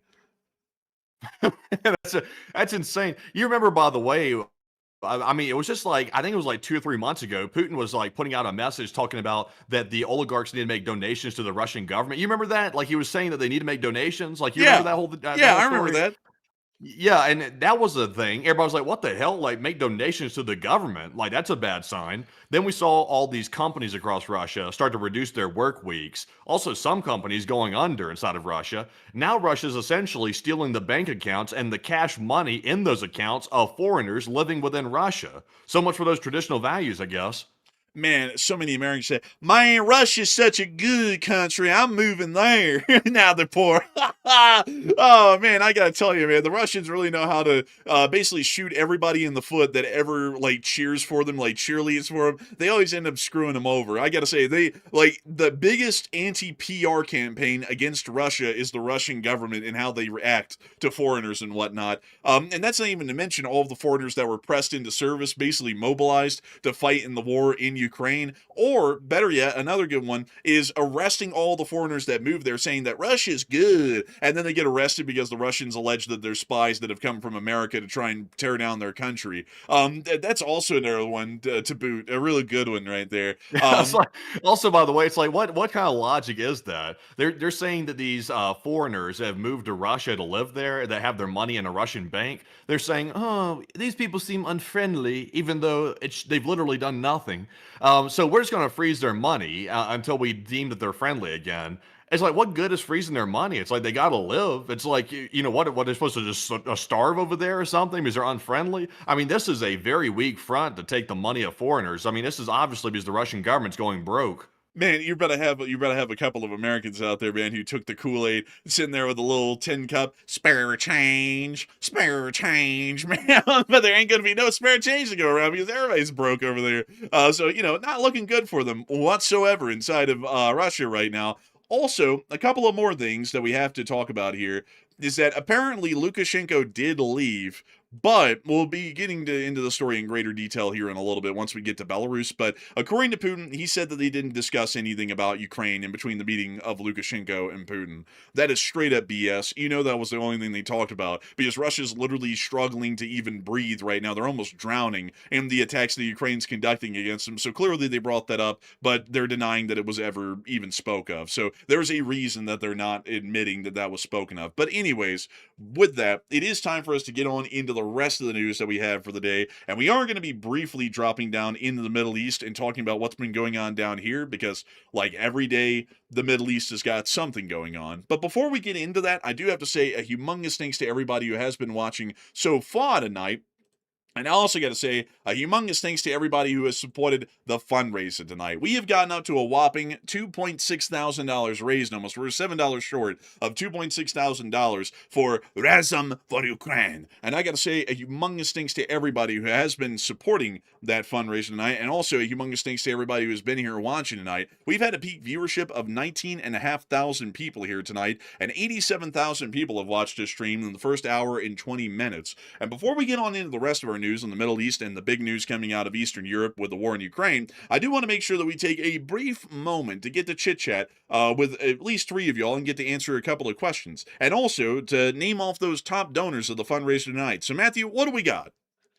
All right, so far tonight, we've had a pretty good list of top donors so far, by the way. And so far, we've had a 333 from none other than Hal Rose. A big shout out to Hal for that support to the fundraiser. Also, a big shout out to Gunfox, who's doing a 300 as well to the fundraiser. A big shout out to you, Gunfox, as well for that generosity. Also, a 150 from Tom S., a 100 from BC Skyman, as well as a 100 from Radi for Rub, as well as a 100 from Activista, as well as Hal Rose once again, a 75 from Old Warrior Fella, and a 75 from Bex Chitwood.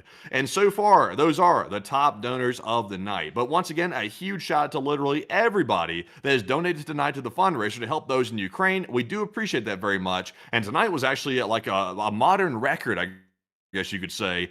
We had that goal extremely quick tonight in like 35 to 40 minutes, which was wild. So we appreciate you all very, very much. But Enforcer, what say you? Man, really quickly, while I give a huge congrats to the humongous donors to the fundraiser tonight, I'm going to have to restart the Discord here because you've been going Robomat here and there for the past 10 minutes. So give me just a second, folks, to restart this. And while I do have to say a humongous thanks to everybody who has supported the fundraiser tonight in both big and small donations because each and every single one of y'all is having a humongous impact. We've been covering the war in Ukraine and all of the conflicts that we've covered around the world for years now, 4.5 almost to be exact.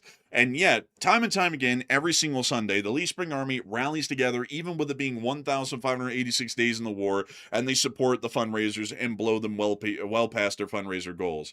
And that doesn't seem like a whole deal these days because we do it every single weekend, and it's largely just a point of the channel that we do this. But it has a lot of impact. There are a lot of people in Ukraine that have still been displaced badly because of the war in Ukraine. There are people over there who have been displaced from their homes, who have had to flee from the war, people who are being affected in the rear lines every day by Russian attacks, either being wounded and killed in the process and leaving family members behind to have to pick up the pieces. And y'all's support helps those folks to be able to get a little bit of help in their lives, the tough lives they live every single day. And I got to say a humongous thanks to every single one of y'all. Once again, all the big donors that we just called out, the top donors of the night, and all of the smaller donors as well, because each and every single one of y'all are helping to make an impact on the very people that we cover the stories of the news on every single day.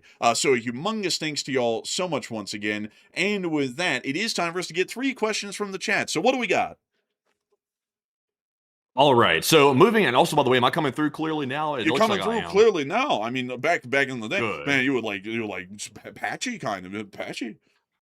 I don't know why it does that occasionally. I don't know if it's a Discord issue, an internet issue. There's several different points of failure it could be. It's kind of hard to tell, but thankfully, though, I am back. So with that, jumping into our first 3 questions from the chat. Also, by the way, if you've thrown in a super chat tonight, because YouTube lets people throw in super chats now on the Sunday nights, it's been that way for a while now. We'll address those super chats during the last segment, so that way we can address those during that segment. So jumping into our first 3 live chat questions, our first one here is going to go to none other than Sean, who said, any more info on the coup threat that took place in Russia? The coup threat. We do have some. No, we do have some updates. Sounds like the guy who tried to lead that has been arrested at this point. Like it's almost very clear at this point he's probably in jail. So it started. It got a lot of momentum in social media in Russia, and then the guy immediately got arrested, and they tried to put it down as quickly as possible. So it looks like it's been crushed for the larger part. But Matthew, do you have anything you would like to add to that? I saw some reports, and I think I have a poll on this coming up as well. I think we'll cover this in more detail, but I saw a report alleging that he had tried to make his way to the Kremlin, at least allegedly. I can't confirm that. It might be Russian bullcrap they're putting out to make it sound like he was a threat. But he was allegedly trying to make his way to the Kremlin. Then they arrested him, and simultaneously they raided his house and also questioned some people that knew him and stuff like that. So long story short, it's not really clear what happened to him, like in concrete detail, but he's in foul shape. I mean, he openly basically called for rebellion against the government, against the Kremlin. So, there's been people that's done a lot less than that, and they've met a much worse fate than that guy currently has right now at Putin's hands. So he's probably not in good shape. No, he's not. You basically got all the details of the story correct from what I've heard as well. They claimed today that he was actually trying to head to the Kremlin. But from what I had heard, like before that, like before the story changed nowadays, apparently they just picked him up and took him away from basically his home in whatever town he was in when he made the threat, largely almost within the day, within the next 24 hours. But now they're saying that he was actually on his way to Moscow, and then they apparently stopped him somewhere and then took him into custody. But the story is kind of getting a little bit muddled on that end as to where he was arrested and what he was doing at the time of his arrest. But we generally are getting the understanding, though, that they have tried to put this down as quickly as possible. And they apparently confiscated all of his computers, flash drives, and anything else that may have some data or information on it of his communications with others to see if there's collaborators in his inner circle, which there clearly are, and to also try and go after them and arrest them as well to try and crush this entire thing before it could really get any momentum. So unfortunately, this one has completely died off for the larger part, I'd say. Most of the collaborators are probably in hiding at this point, hoping not to be arrested by the FSB, and the main guy appears to have been arrested under some circumstances. So that is our updates on that so far. It didn't go well, but considering that there are more and more people attempting this, at least over the years, in more frequent rates, I think we're going to see that one of these will kick off and the Russian government might not be able to stop it in time, and it might end up like the Prigozhin mutiny. Yeah, definitely. So, it's really interesting though, because it seems like nobody in Russia over there really knows what they're doing with that. Now, granted, they're not experts at, overthrowing a corrupt regime like that, but it seems like they would understand that one single person cannot come out and be the singular target of the Putin regime. That cannot be the strategy, because if you do that, that lets the FSB roll in, arrest a person, and do who knows what the hell to them in private they're going to do to that guy. Who knows what the hell they're going to do. Probably something horrible, I'd imagine. But, it has to be a large movement before you announce it. It can't be some small little thing with one person at the front of it. That's a recipe for disaster. Yeah, I would agree. I mean, I would absolutely agree as well. But with that, I hope we have addressed your question incredibly well. And with that, we're on to the second question of this segment. All right, so this one is going to go to Sraga, and they said, what would happen if Belarus teamed up with Ukraine and closed their border with Russia with Ukrainian help, and they used to get along well before Putin went nuts? I would say that that would probably be unlikely to ever happen, because Belarus is very heavily affiliated with the Russian Federation economically, strategically, and militarily. And when I mean militarily, I made that a special statement because the Belarusian military is designed as a subordinated force to the Russian one, which is there to basically support expeditionary operations of the Russian army on Belarusian territory. So there really is no way for Lukashenko to just do like a movie style kind of like flip and be like, okay, I'm with you, Zelensky. Let's get this shit done. He's coming, and then they like close the border and everything. That wouldn't really be possible because of how Belarus is generally designed and operated these days. They're so heavily connected to Russia, it would be impossible. So unfortunately, to give you the answer to that, there's really no need in exploring it because it would just be structurally impossible because of how Belarus has designed itself for them to be able to do that in a quick enough time to make that happen. Yeah, I would say so. Yeah, I just don't think he's flipping personally. If anything happens, if Belarus decides they're getting fed up with the whole situation with Putin, if anything, Lukashenko might run off to China and go get stuck there. He might request asylum or something. He's going to China right now after that little contentious meeting he just had with Putin. Right now, he's running to China for some reason. So nobody really knows why he's going there to China right after that meeting. So I don't know. Like I'm getting a feeling that Lukashenko might be so freaked out that he's thinking about possibly running. I think it might be. But also another thing that I have to add in, folks, is that if Belarus flips to the Ukrainian side, that's taking a Western position by default at this point indefinitely. Then what happens to Lukashenko? And then we have to think about that. Where in the world would he be? He's a dictator. Europe will not support a dictator, and they made that incredibly clear that they look at Belarus as the last legitimate dictatorship by design. Like, it quite literally is a full-on dictatorship in the whole of Europe. In Russia, they keep up a semblance of democracy, although all the elections are rigged to where Putin and his cronies will win. They still follow the constitution enough that while they're clearly a dictatorship, it doesn't look like a full-blown one. Lukashenko has been the leader of Belarus since it seceded from the Soviet Union to today, and there's been absolutely no gap in that whatsoever, even publicly, where Lukashenko went, oh, because of the constitution, I have to step down and a new guy has to come in charge. He didn't even do that. He's literally just been the guy in charge of Belarus for the last 30 or so years without end. Every single day he's been the leader of Belarus. So if he aligns with Ukraine, now he's isolated from the Russians, which prop up his dictatorship and himself personally. And now they're going to be faced with Europe. And Europe is going to be demanding for you to have any economic cooperation with us. You've got to start democratizing. You have to have a legitimate government with fair elections. You've got to end the dictatorship. You actually have to put yourself up in an election, or we're still not having any economic cooperation with you. And then Belarus will die. I mean, they are in a very bad economic state with how they are with Russia, but Lukashenko's position is secure. If he breaks away from Russia, Belarus either has to completely change, and he's probably going to end up being ousted as the leader of Belarus, and he might even be brought up on crimes of corruption and crimes against the people as well by the new government, which is a end-game scenario for him, or he just completely isolates Belarus, a non-nuclear state, and basically just withers away and dies for the larger part along with this nation, which would also be a bad result as well. And that's like getting really into the in-depth mechanics of how it works and why I'm saying it would be impossible to the point we don't even need to explore if you would flip to the Ukrainian side. Those are the reasons why. So I hope that it addresses that the best I can and also gives the reasons as to how that would actually occur or why he can't really do that. And with that, we're on to the final question of the segment, and then we're going to be moving on into the rest of the news that we have for the night. Also, by the way, folks, please bear with my audio tonight. It looks like there might be possibly a server issue going on. It appears like I can't tell though, so bear with me. It looks like there's a technical problem going on. But moving into our final question here before we move right back to our news, this one goes to Christian Cruz. He said, do we know what the gas situation in Kaliningrad is, and do we know how bad that is? The gas situation in Kaliningrad is actually unknown largely. We don't get a lot of video or picture evidence of anything out of Kaliningrad, so unfortunately it's a bit of an informational black hole. We would assume, however, that the situation is probably pretty bad there. Like, we would probably assume. Because if it's bad in the rest of Russia, considering that Kaliningrad is completely isolated, it's probably still quite bad there. However, there is one thing that would make it maybe a little bit easier for them to ration the gas. In Kaliningrad, most places actually get their heating from coal still, instead of any kind of gas, like natural gas or anything like that.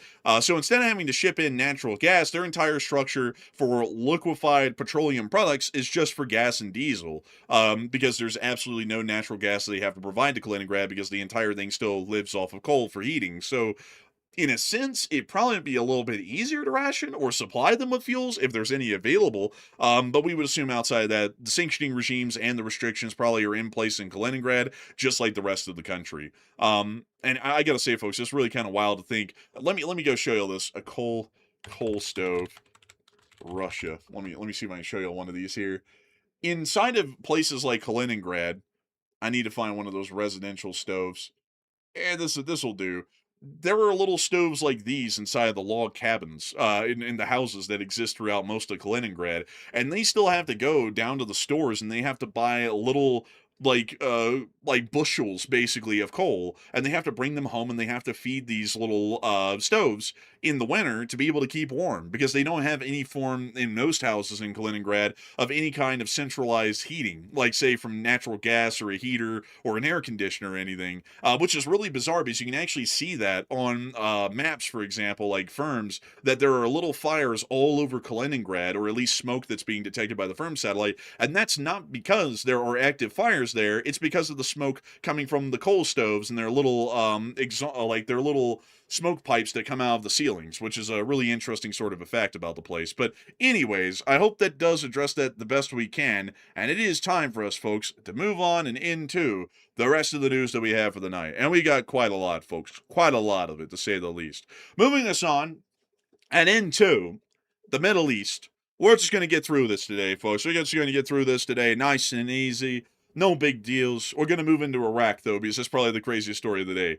We have been able to see here that the Iraqis are running with the story publicly that the arrests that were conducted last night were an anti-corruption campaign against corrupt government officials, at least alleged, that were conducting actions that apparently were bad enough that the anti-corruption courts in Iraq actually issued mass arrest warrants, and then they pounced on all of these people at the same time and arrested them en masse, like we saw last night. We were able to see the anti-terrorism forces were still out in the streets today. I just got to say, the whole situation is incredibly bizarre.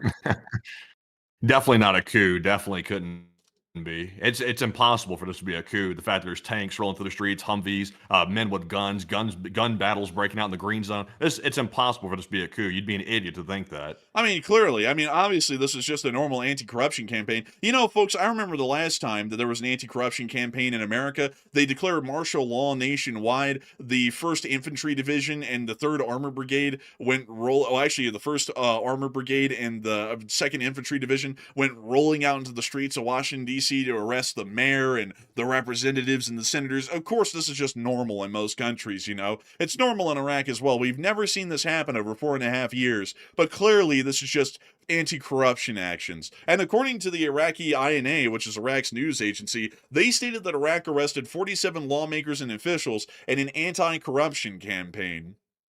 That's what they're saying. Like, I want to make it clear, that's what the Iraqi government is saying. They also showed more pictures of the security forces that were pulling in, still conducting mass arrests in the middle of the day, which clearly is showing that there's more than 47 people arrested. I mean, we saw 10 people on a wall last night in one picture, and they have the entire army rolling in the streets right now, and they're even conducting more arrests in broad daylight today. There's clearly more than 47 people being arrested in this. This is some sort of a crackdown on some, like, this is a purge, a crackdown, a coup. This is not normal anti-corruption activities. Oh yeah, definitely not. Also, by the way, I see some people saying, "Guys, this isn't a coup. This would be a purge." Not necessarily. Like, it's very nuanced with that. Remember the South Korea situation, that whole thing that happened, where the guy like basically tried to coup the government. That fellow, I can't remember his name off the top of my head, but he tried to basically perform a coup. He was technically the one in charge, I believe, but it was still a coup because he tried to overthrow the government. So the same thing here could be happening. It's not necessarily just a purge. I mean, if they're taking out like everybody that's a political enemy, in my opinion, that's a coup.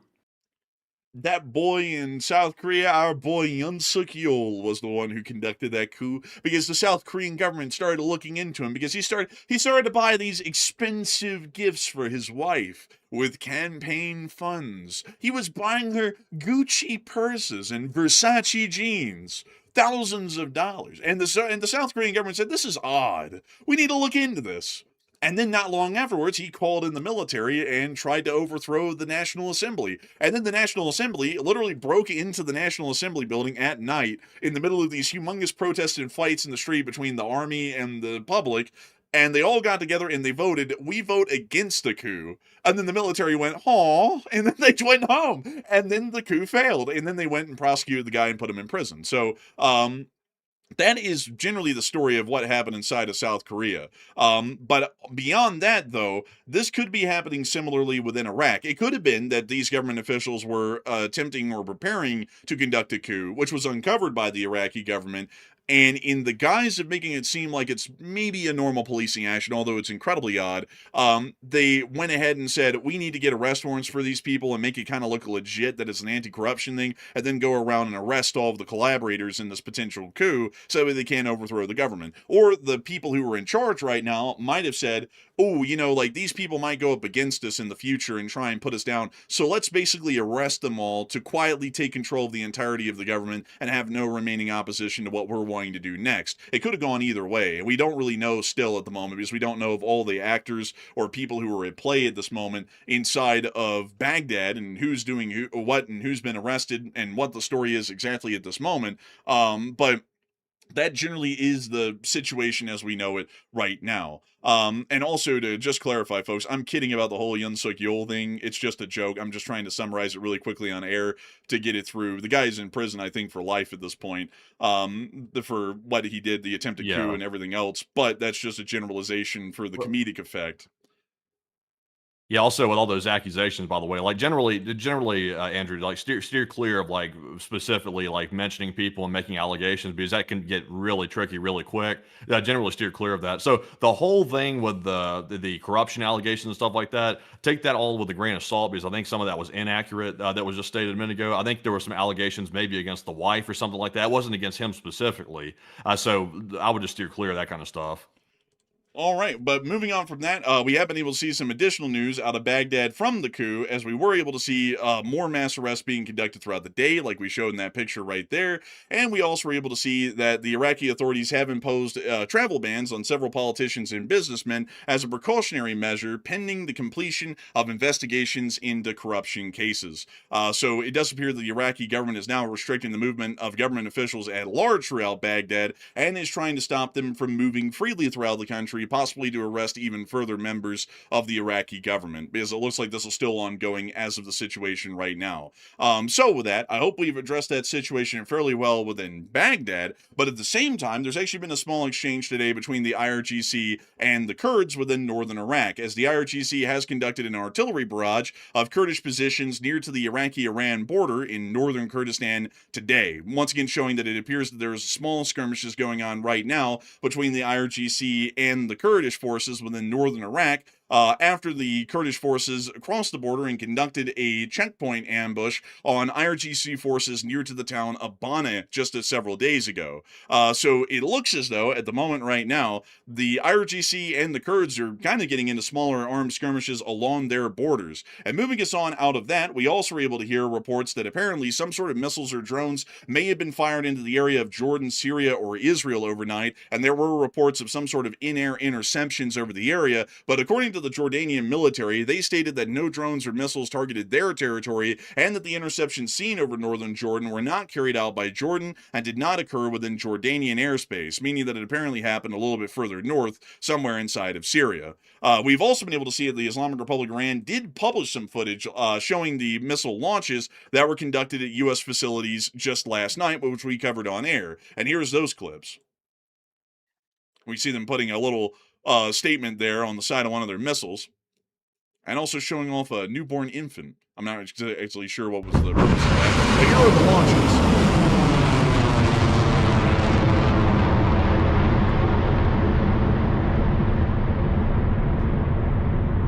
We see one of them heading out right there.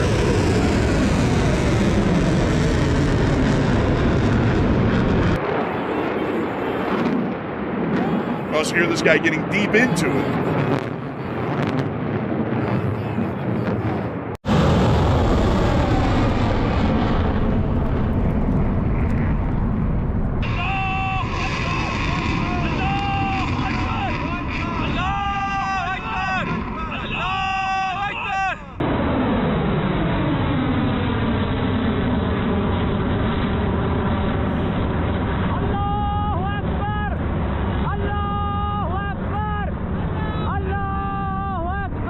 I shut up. I shut up. Allah Akbar! But moving us on out of, moving us on out of those. Insanity. You gotta love it. Oh, you gotta love it. But moving us on out of those attacks, we also were able to hear that the Islamic Republic of Iran did apparently say, at least according to the New York Post, that they're apparently going to be trying to work on some sort of a nuclear weapon to protect the peace and calm. This was more so an opinion piece, though. I have to add that in by the New York Post and someone there. I wouldn't disagree with it, but it's not an official Iranian government statement that they are going to be working on a nuke. So I want to just make sure to clarify that on air. But moving us on out of that, we also were able to hear that apparently Iran did not take place in any of the technical talks today that were slated for Sunday due to recent attacks and unfulfilled conditions. So the Iranians took a break from the peace talks today, but another piece of news came out that apparently the United States and Iran have reportedly agreed to halt mutual attacks in the Strait of Hormuz and hold a meeting in Doha on Tuesday, according to U.S. officials cited by Axios. Washington has reportedly ordered a halt to all combat operations against Iran. The key question, as always, is whether the truce will actually hold on the ground, and the answer is no. But apparently, we're going to stop shooting, folks, and this time, we're really going to give a good go at trying to get that memorandum of understanding put in place that we already agreed to, and to even just try and talk about maybe making peace. So moving us on out of the Strait of Hormuz and all of that was going on down there, we also were able to confirm that there was one impact inside of Bahrain's Mukrak governorate as a result of the Iranian attack on the country. And here were some of the pictures of the damage from that hit. So it looks like whatever missile or projectile this was, it apparently just slammed into some residential building and didn't hit anything in particular. And we have not been able to hear of any wounded or killed. According to the Bahraini government, they stated there was no loss of life and didn't really go any further into whether there were wounded or not. So we're assuming that there was probably no wounded or killed from that attack, and luckily that apartment was unoccupied whenever that projectile hit it. Outside of that, we've also been able to hear that around Israel today, things are still going on, because while the United States and Iran have apparently agreed to not conduct any further strikes at each other and really give the deal a good go, right now the Israelis are trying to brawl with everybody. There was apparently a clash between IDF forces and the Syrian interim government's forces somewhere around Daraa, Syria, which, mind you all, is nowhere near to the Golan Heights. So the IDF apparently dropped a couple of guys off in Daraa, and the SIG dropped on top of them, and they got in a firefight, which we could see in this clip.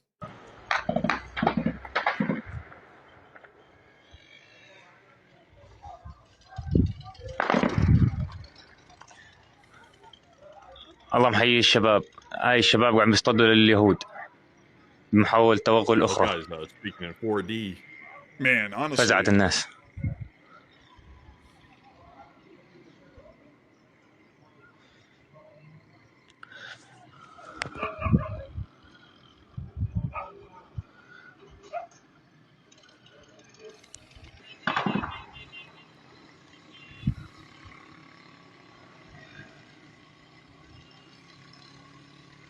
And what's going on in this clip again?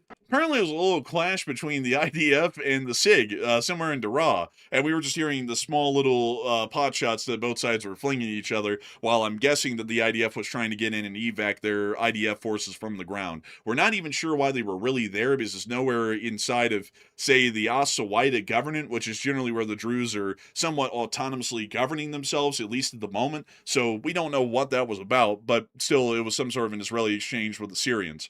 We also were able to additionally see that the Israelis continued their barrages within southern Lebanon over the day, with strikes being conducted in Al-Nabatia, and we also saw other strikes that were being conducted throughout Maifadun and Nabatia al-Falka, which are very hard to say. We also were able to see that apparently the Israelis have stated, according to the defense minister Katz, that as a part of Operation Final Chapter, the IDF has destroyed a Hezbollah underground terrorist infrastructure in the area of Majel Zun in southern Lebanon. The tunnel, more than 200 meters long and over 25 meters deep, contain hundreds of weapons and several launch shafts intended for attacks against the state of Israel and its civilians. Israel said it notified the United States and U.S. representatives in Lebanon in advance of the operation. The statement added that the IDF commanders and troops will remain in the security zone in southern Lebanon and continue destroying terrorist infrastructure, removing threats to northern communities, and protecting Israeli citizens. Here's a clip of their actions around the area of Majel Zun today.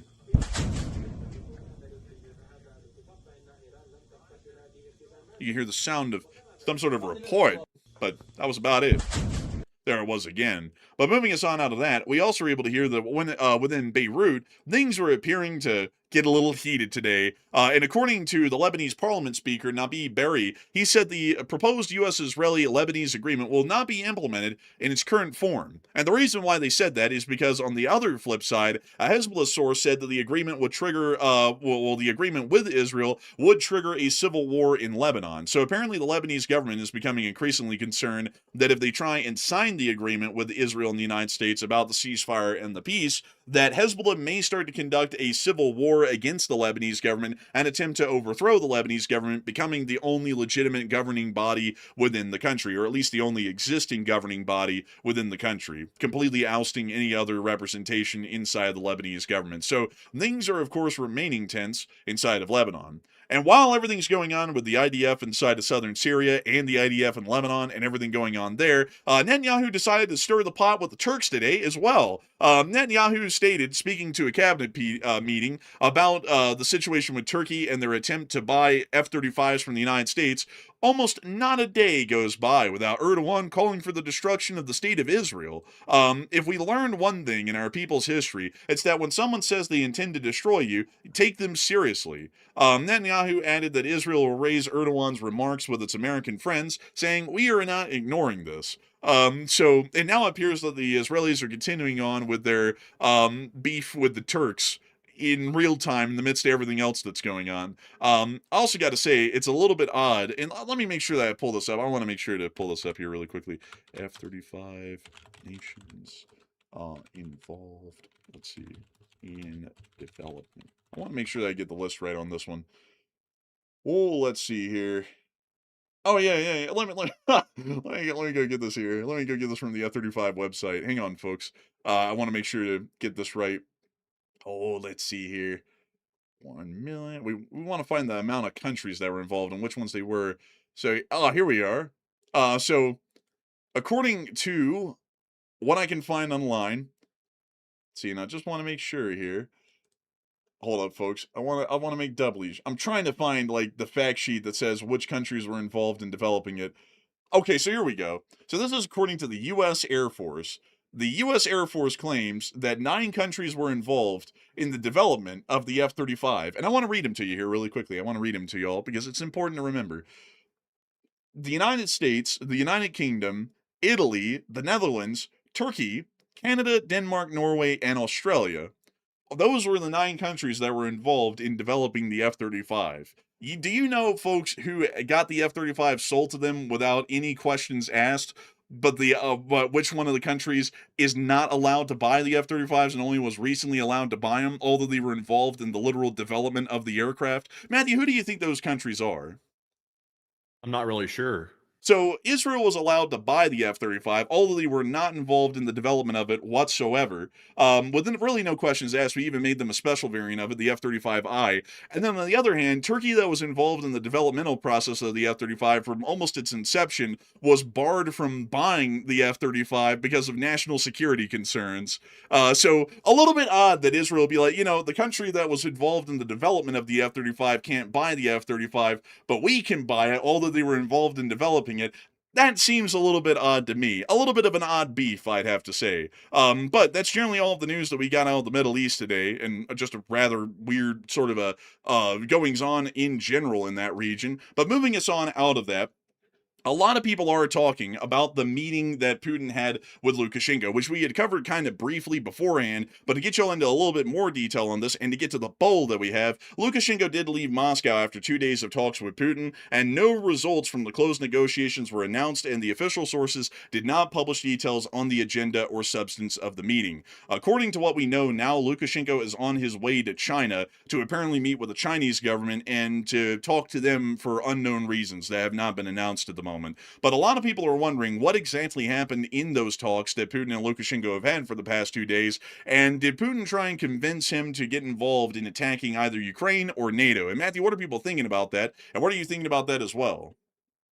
All right, so we don't know what was discussed at this meeting between Lukashenko and Putin, but it was very contentious. Some people are saying it didn't go very well. And right after the meeting ended, Lukashenko got on an aircraft and went straight to China after that meeting with Putin. So that's a little bit strange in itself right there. But some people are speculating that what Putin was trying to do was basically hold Lukashenko in Russia to convince him to attack Ukraine or NATO territories. So that way there was a distraction to try to save Russia from the current crisis it finds itself in. So what are your thoughts about that entire situation? 35% said Belarus will be forced to attack because Lukashenko has to do what he's told. 30% said Belarus will refuse and there is no concern about anything happening. And 25% said Lukashenko will simply just run off to China. And I'll be honest, I'm really not sure why he's going to China. Maybe he's going there to get Xi Jinping to rein Putin in, possibly. Maybe that's it. But that's not going to sit well with Putin because Putin is the de facto leader of Belarus, essentially. He tells Lukashenko what to do, and Lukashenko has to do it. So I would say Lukashenko is clearly concerned. I think he's clearly scared. So I think ultimately Lukashenko will either force Belarus to attack or he's going to run off to China and never return back to Belarus. That might be a little bit extreme for now, so Lukashenko might return back to Belarus and simply follow out his commands at this point. I think what Putin's trying to do, though, is he's trying to use Belarus as a sacrificial lamb to try to get the heat off of Russia and put the heat on Belarus to try to get Russia a break. That might be what he's trying to do with this, and also to scare NATO into thinking that World War III is around the corner directly between Russia and their proxy states. So, Enforcer, what say you? I would say that Belarus is probably going to be forced to attack. I would be with 35%, but that might come with some significant repercussions for Belarus, like, for example, the Ukrainians counterattacking them or possibly an attempted coup against Lukashenko, considering that it's been assessed for multiple years from multiple sources, including those here in the West, that the position of Lukashenko's government is fairly fragile and requires for the government and the nation to largely remain almost in a state of stasis to be able to keep the situation stable enough for Lukashenko to remain in charge. Otherwise, any sort of other external influences on Belarus could lead to a destabilization that could lead to the overthrow of Lukashenko and his aligned government. So with that, I hope that addresses that well, at least in my opinion. And moving us on and out of that, it's now time for us to get on into the actual news from the war in Ukraine. But before we get to that, there's one more thing that we have to cover. We talked about this a little bit because a live chat asked about it just a little while ago. But to give y'all the little bit of developments that we have today, it appears that at the moment, according to more information that we're getting from Visegrad 24, the Russian soldier who threatened Putin with mutiny was apparently arrested on his way to the Kremlin. Alexander Lunin, a veteran of the war against Ukraine, posted an angry video message to Putin demanding a personal meeting, which we did cover several days ago. In it, he promised to tell the whole truth about what is really happening in the Russian army, including mass torture and extortion. If the Kremlin rejected his request, he promised that a military mutiny would begin in Russia. The video went viral quickly, gaining over 15 million views. Soon, security forces raided his home in the Voronezh region at night and detained Lunin so far for 11 days. Searches were also carried out in the home of his wife, which we also covered a little while ago on air. But it seems that as of the story today, it looks like he might have been on the road to the Kremlin when he was arrested, at least from what is now coming out. We're not sure who originally put out that part of the story, whether it was the Russian government or whether it was sources here in the West, but it does appear that the Russians have tried to crush the Lunin mutiny before it could really even take off and get a foothold, and it looks like they might have largely succeeded at this point. Still, it is a very important part of the Russian internal story inside their country in the ongoing war in Ukraine, because Lunin's mutiny is another public test of Putin's government inside of Russia, which is starting to give the idea, probably to many others who might try this, that the Putin government is becoming weaker, as many other people are feeling more than willing to challenge the Russian government, although it does end up failing. And if more and more people attempt to challenge the Russian government, considering that the position might be weak, one of them might end up succeeding, which is starting to give the kind of visual sort of instability that would be necessary for someone to eventually launch a mutiny or a rebellion or a coup that might eventually overthrow the Russian government and Putin's led regime. But moving us on out of that bit of news, we also were able to see that according to some other Ukrainian news from the inside, The Black Spark, which is an underground resistance movement operating inside of Russia in coordination with Ukraine's Special Operations Forces, claimed its agents spent months undercover inside the Shahed drone production facility in Alebuga. The group said it exfiltrated server data on Garan 2 and Garan 3 production and sabotaged the drone assembly process from within. We're not really sure how they sabotaged it, but it does appear that there is at least significant developments going on in Ukrainian partisan groups, which also appear to be adding in their part to the 40-day campaign that Zelensky announced, now attempting to try and sabotage, to some extent, further development and assembly of Russian drones, and also try and gather further data on the Garan 2 and Garan 3 type drones, most likely on their computer systems and how they actually operate in flight, so that way they might be able to intercept them and take them down through other means. Still, a very interesting story, and one that is showing that Ukrainian and pro-Ukrainian partisan groups are still playing a somewhat underscored but still important part of the war effort against the Russian Federation from within their very own home territory. Moving us on out of that news, it's now time for us to finally get on into the front lines in Ukraine. And we have some news to cover here, folks, I tell yous. We were able to see that over the course of the day, the Crimean situation is becoming increasingly worse. And we have been able to hear that apparently, inside of Crimea, word has started to go around that military enlistment offices are already openly saying that the new wave of mobilization will be announced in Russia in September. And this could be done after the State Duma elections. Before the vote, the Kremlin simply does not want to annoy Russians once again and spoil the image of stability. Therefore, military enlistment offices are already getting reservists to sign contracts because they will be sent to the front later anyways. Then, in the midst of those rumors that are coming out that there is going to be a mass mobilization in Russia, we're now hearing this. The authorities secretly prepared a plan for the partial evacuation of government agencies and residents of Crimea. Several sources, including those in the Cheka OGPU and Ruscriminal.info, reported that on Friday and Saturday, armed men began arriving in absolutely all oil depots in Crimea, literally forcibly removing representatives of the owners and taking complete control of the facilities. The same thing happened to several private auto companies. The entire operation was led by a man with the call sign Krust. He is a former Wagner mercenary who later became one of the commanders of a private military company in Crimea, considered Sergei Aksionov's personal guard. When police arrived on the scene, Krust cited a classified order from the Council of Ministers of the Republic of Crimea on preparing reserves in case of evacuation, which is the framework for the measures being taken. Of course, one might think that Aksionov is quietly seizing assets, as has happened many times before. However, another source confirmed that a plan for the partial evacuation of government agencies, various institutions, and the Crimean population has indeed been developed. According to the source, it covers up to 250,000 people. However, will this plan be implemented? It is quite a wild one, though. This is largely saying that the Russians are preparing for what appears to be a full-blown evacuation of Crimea. And right now, a lot of people are wondering whether that's going to become a necessity. It looks like they're getting the groundworks laid out to be able to try and conduct this evacuation. And a lot of people seem to be believing that it is going to become an inevitability that Russia will have to begin a full evacuation of Crimea. Most of the remaining military forces that are there, and largely all of the civilians that are left. And Matthew, what are people thinking about that? And what are you thinking about that as well? So what's going on in Crimea? It sounds like to me they're crying rivers down there in Crimea. It sounds like things are getting a little bit nasty down there, and they're already preparing contingent plans to evacuate the government out of Crimea, which is Russian, and also evacuate the civilians out of Crimea as well. So that's a pretty big change right there, to say the least. And we're also getting rumors that maybe oil depots are being taken over by the Russian regime as well, for whatever reason. So what are your thoughts? 46% said Putin will be forced to evacuate Crimea, while 34% said Putin will never evacuate Crimea, and 15% said Putin is setting a trap for the Ukrainians in Crimea.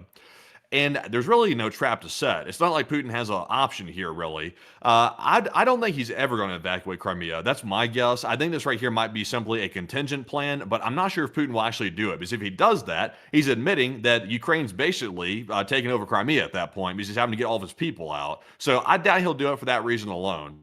So I'm with the 34%. But Enforcer, what say you? I would say I'm probably going to be with a 46%. They probably will have to end up evacuating the oblast because leaving everybody there to starve and die is going to probably be spurning further interest in conducting an uprising against the Russian government, because the Russians will literally be able to see the Crimeans starving to death in real time, and that would be a good message to them that it could happen to them next, and they could try and conduct an uprising. They could probably explain this away, knowing how Russia works, as some sort of a temporary evacuation because they need to focus heavily on finally winning the war, so all the civilians need to move out of the way so that way the military can get to real work, although that would definitely not be true. They're already fighting as hard as they can in Crimea, and it's not really doing them any good, but that could be the explanation that they give to the Russian public to be able to evacuate everybody and largely try and lock down the very little resources that are left and supply capacity to just feed the little elements of the Russian military that would be there to stop the Ukrainian SOF from landing in the rear lines inside of Crimea. So I would say that I'm generally with the 47%. I think that they may eventually be forced to conduct an evacuation because they really can't sit by and let several million Crimeans just kind of slowly die from thirst and starvation, and then just try and cover it up, because that would be such a big calamity or a large incident that there really wouldn't be a way to cover that up effectively, even inside of Russia. So I would be with a 47%. But moving us on from that poll and that bit of news that we got in Crimea, we also were able to see that apparently more explosions were reported in Simferopol hours ago inside of Crimea, which is showing that there are still continued attacks against the city.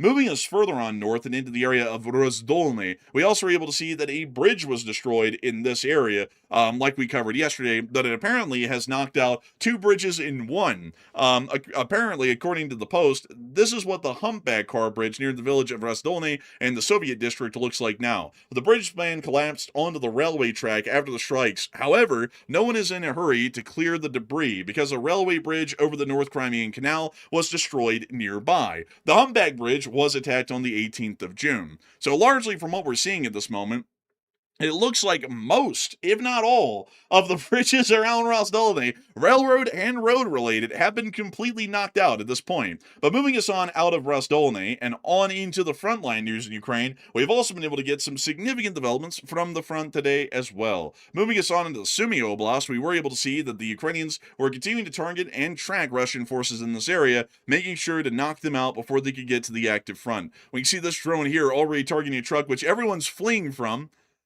and quite an interesting one. We actually have not really seen a vehicle like this before. It almost looks like an armored car, but it doesn't matter. They did blow it to smithereens, and it looks as though the Russians will not be able to use the vehicle because the front grille looks to be completely blown out along with the engine. We can also see them going after the fuel tank, starting a fire, and burning the rest of the vehicle on down. It is quite ugly, and also kind of weird for an armored vehicle to have a pickup bed like that on the back of it. It is really quite interesting, I would have to say.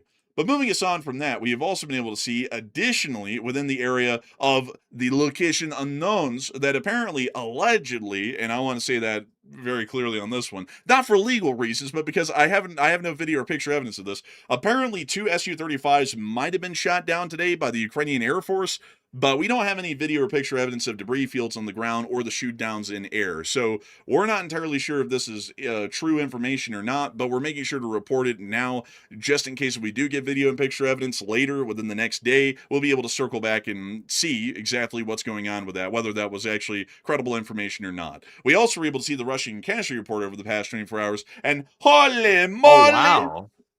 They got 7 Bobcats today. That's a lucky 7 right there. Now they're up to 4,360. That's pretty damn good right there. But tell us more. That is pretty good. Honestly, it's doing great. Better than ever, really. And according to MSD Secure the Records, 1.4 million troop losses in June total is the highest month since April of 2025. 7 anti-aircraft losses is tied for the 3rd highest daily loss of the entire war, and 501 auto and fuel tanks is the 4th highest loss. 14 ground robotic complexes is tied for the 2nd highest daily loss, and special equipment is now on a full 30-day streak. Every single day for 30 days, there's been at least one Bobcat skid steer getting blown up, which is beautiful. But over the course of the past 24 hours, we have been able to see that the Russians have finally hit 1.4 million wounded and killed in total, with another 1,250 Russian soldiers being wounded and killed over the past 24 hours, along with 9 APCs destroyed, 501 supply trucks, 3 main battle tanks, 63 artillery pieces, 1,889 drones, 2 MLRSs, 7 anti-aircraft warfare systems, and 7 Bobcat skid steers. All in all, a very impressive day and a good thing to see. Moving us on out of the frontline area, well, more so the location unknowns, and on into the frontline areas, we've also been able to see the Ukrainian drone attacks have been targeting Luhansk over the night, as a railway bridge was targeted and collapsed by a Ukrainian drone attack over the course of last night, with the pictures of the damage coming out today. I've never seen, actually, folks, in the history of this channel, a drone attack knock out a bridge of this design. This is actually pretty wild, because this apparently suggests that the explosive force was strong enough that it actually knocked the truss, well, it's not a truss bridge, I'm trying to think of what it's called. I think it's called a box girder bridge, if I'm not mistaken. It actually knocked the box girder bridge off of its foundations here on the far end and actually shoved it down into the river below. So it looks like at least one track of the bridge is now unusable, and the second one might have suffered some damage to reduce its weight capacity, possibly, but we're not entirely sure on that. Moving us on from that, we also were able to see some footage coming out from the city of Luhansk of the incoming attacks and the quiet little ripples of air defense fire in the distance.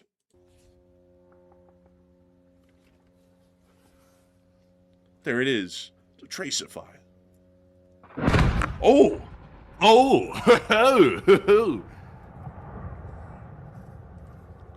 I think it hit. Man, I gotta tell you, I think it did, I tell you. But moving us on from that and on into the front line in Seversk, we also were able to see the Russian forces in the 54th Mechanized Brigade getting hit within this area. And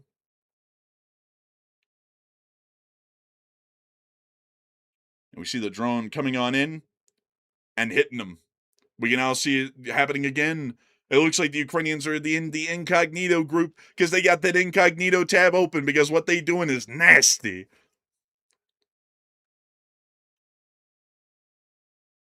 We see them here floating down the trench. It looks like there's a Russian right down there on the ground.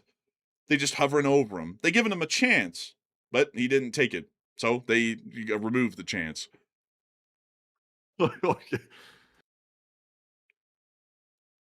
Man, what are you laughing at? Like, I just heard, He said they gave him a chance, so they removed the chance. Like, yeah, they definitely removed the chance, that's for sure. Oh, dang, bro. They're getting kind of creepy here at the end. Yeah, a little bit of that stuff that they had going on in that movie that dude made, a little eyes wide shut looking and stuff going on here. Allegedly. But moving us on out of that, and further on down the line and into the area of Bakhmut, we also were able to see the Ukrainian 503rd Marine Battalion also hitting some Russian forces in this area. Take a look at them wandering around with their day pack on. That was like the same day pack I use when I take little hikes. We now see them dropping bomblets on the day hikers.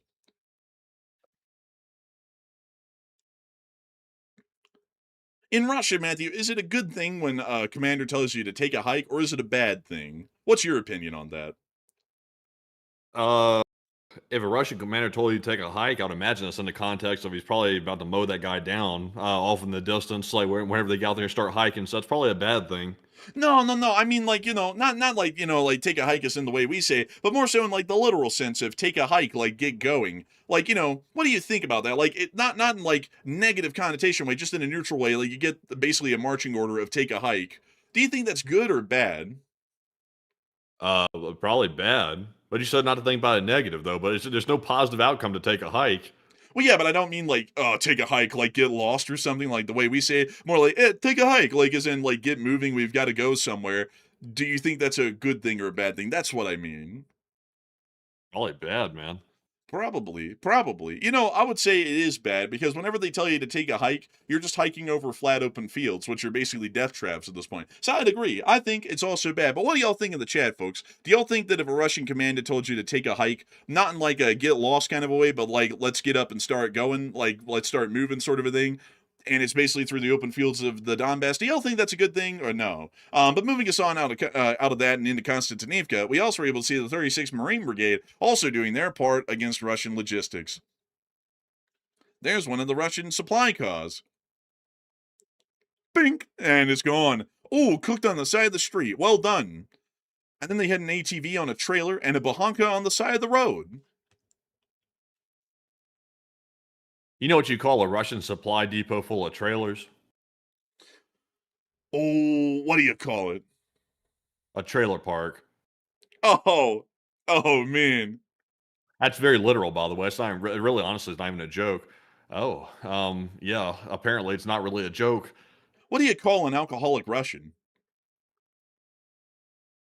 Your average Russian soldier. No, you just call him a Russian. Oh, damn. Oh man. Oh, there goes an anti-tank mine, and there goes the whole building. Oh, damn. Looks like this guy's hiding out in the outhouse. It looks like they're taking him out to the outhouse. Oh, there goes the anti-tank mine and the whole building with it. They really like to use that heavy artillery.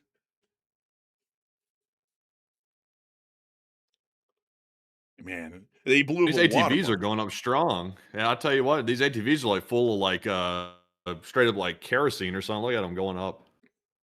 Man, they blowing up kerosene, like, you know what I mean? We also were able to see that Russian forces also were additionally hit by the 44th Mechanized Brigade on the front today as well. This is the Northern Legion, as they call them.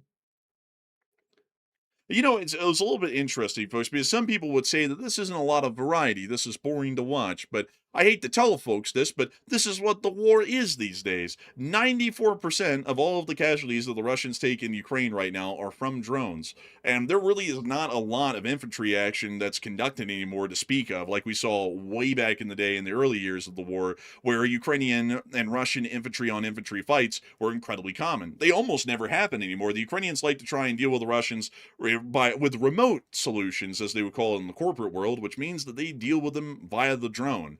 So most of, not all of the frontline actions that we see, and I cut them down heavily even on what we show here, just to save time, are all done with drones. It's a completely different battlefield from what it was 4.5 years ago.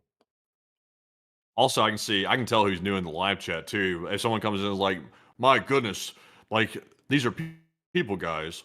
And trust me, we know. Like it's obviously it's war. Like this is what happens in it. It's very horrific. But this is like what's actually happening on the front. We always show like what's really happening. Now, obviously, we can't show the really bad stuff. We don't want to show that either. Like the graphic content. Like, see, we're skipping over right now. But you know, this is war right here. So unfortunately, over time, you see too much of this footage, you get kind of desensitized to it. But occasionally, when you think about it, the reality of it sets back in, and obviously, it's pretty horrific.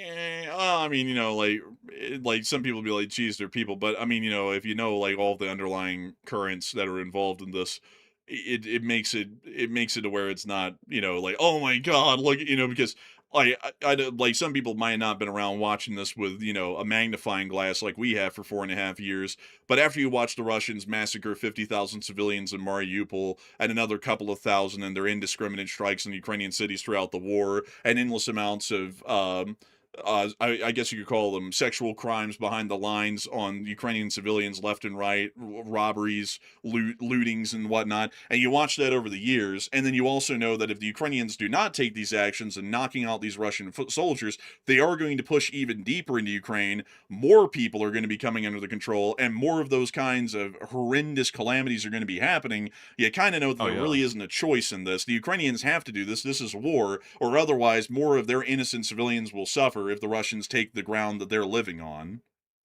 Yeah, it's basically the equivalent of like watching a video of somebody invading somebody's home, like trying to rob their home at gunpoint or something, and then the homeowner ends up shooting the intruder and taking them out. It's like, you know, would in that scenario, would people jump in and say, "Oh, that's horrible that they had to like do that to the home invader"? Most people wouldn't say that. They'd be like, "Well, hell, they got what was coming to them. They shouldn't have invaded their home." Same type of analogy applies here with Ukraine. I mean, this is their home being invaded right here that you're seeing on camera. So these people that are Russian that are coming into the military and jumping inside of Ukraine and attacking the Ukrainians, that's the home invader. That's you know, obviously getting justice sent their way. And also another thing, like, and this is something that a lot of people don't think of, because we always think in a Western mindset, and y'all have to remember, everyone, that every culture is different, and even with the culture, based off of the Sapir-Whorf hypothesis of languages creating barriers and different even forms of understanding and thinking in people, the Russians don't think about wars the way we do in America. A lot of those people that are out there in the Russian army, they're not like your average conscript in the U.S. Army in Vietnam going, man, I hate this war. It's stupid and pointless. I ought to be at home. You know, like they're not thinking that. They're thinking,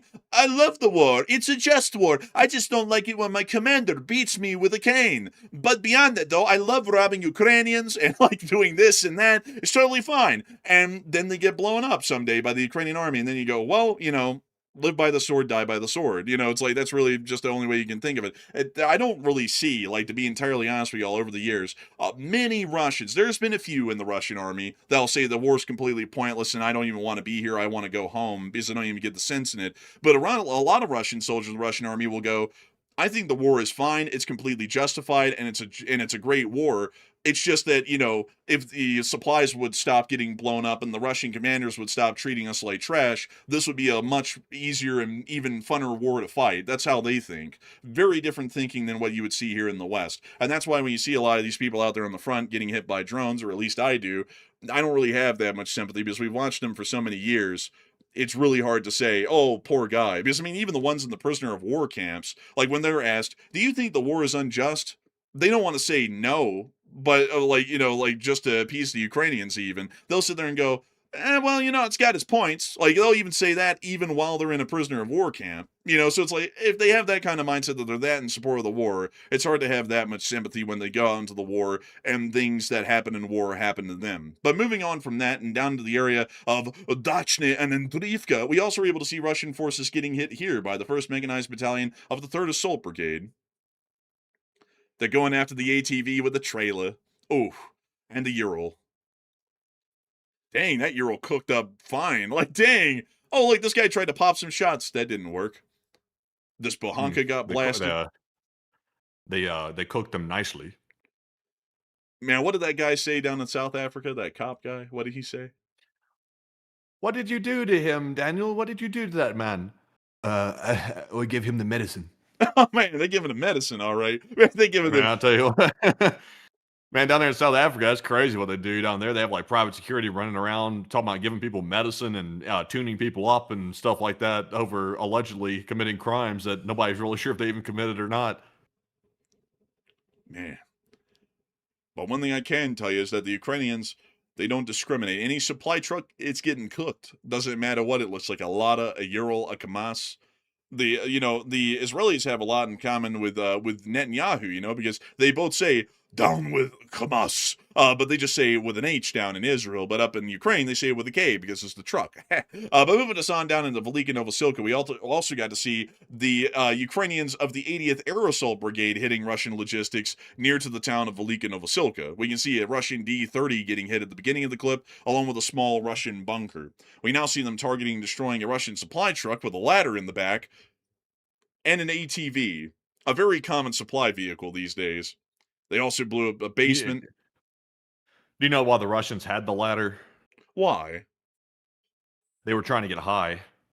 Oh, man, I thought you were about to say they were going to try and climb the social ladder. Oh, no, there's no chance of that.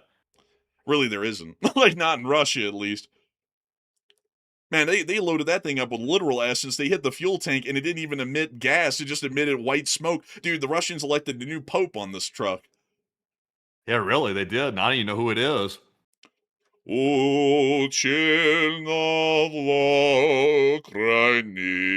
Man, like, bro, they're about to start singing God Save the Tsar. But we can also see them hitting the ATV as well. Dang, that thing was filled with anti-tank mines. Oh, my God. Oh. Oh. A mobile disaster. They were literally carrying a freaking ammo depot with them on the trailer. That is a bad delivery to make, man. Well, I guess you could say in like a positive note, they probably didn't even know what happened after this drone hit the trailer. Like, I think they probably just, you know, they just saw a bright flash and that was about it. But moving us on out of that whole deal, it's now time for us to get on into our next clip in the Velika Novosilka area, where we also saw the 23rd Mechanized Brigade hitting the Russian forces.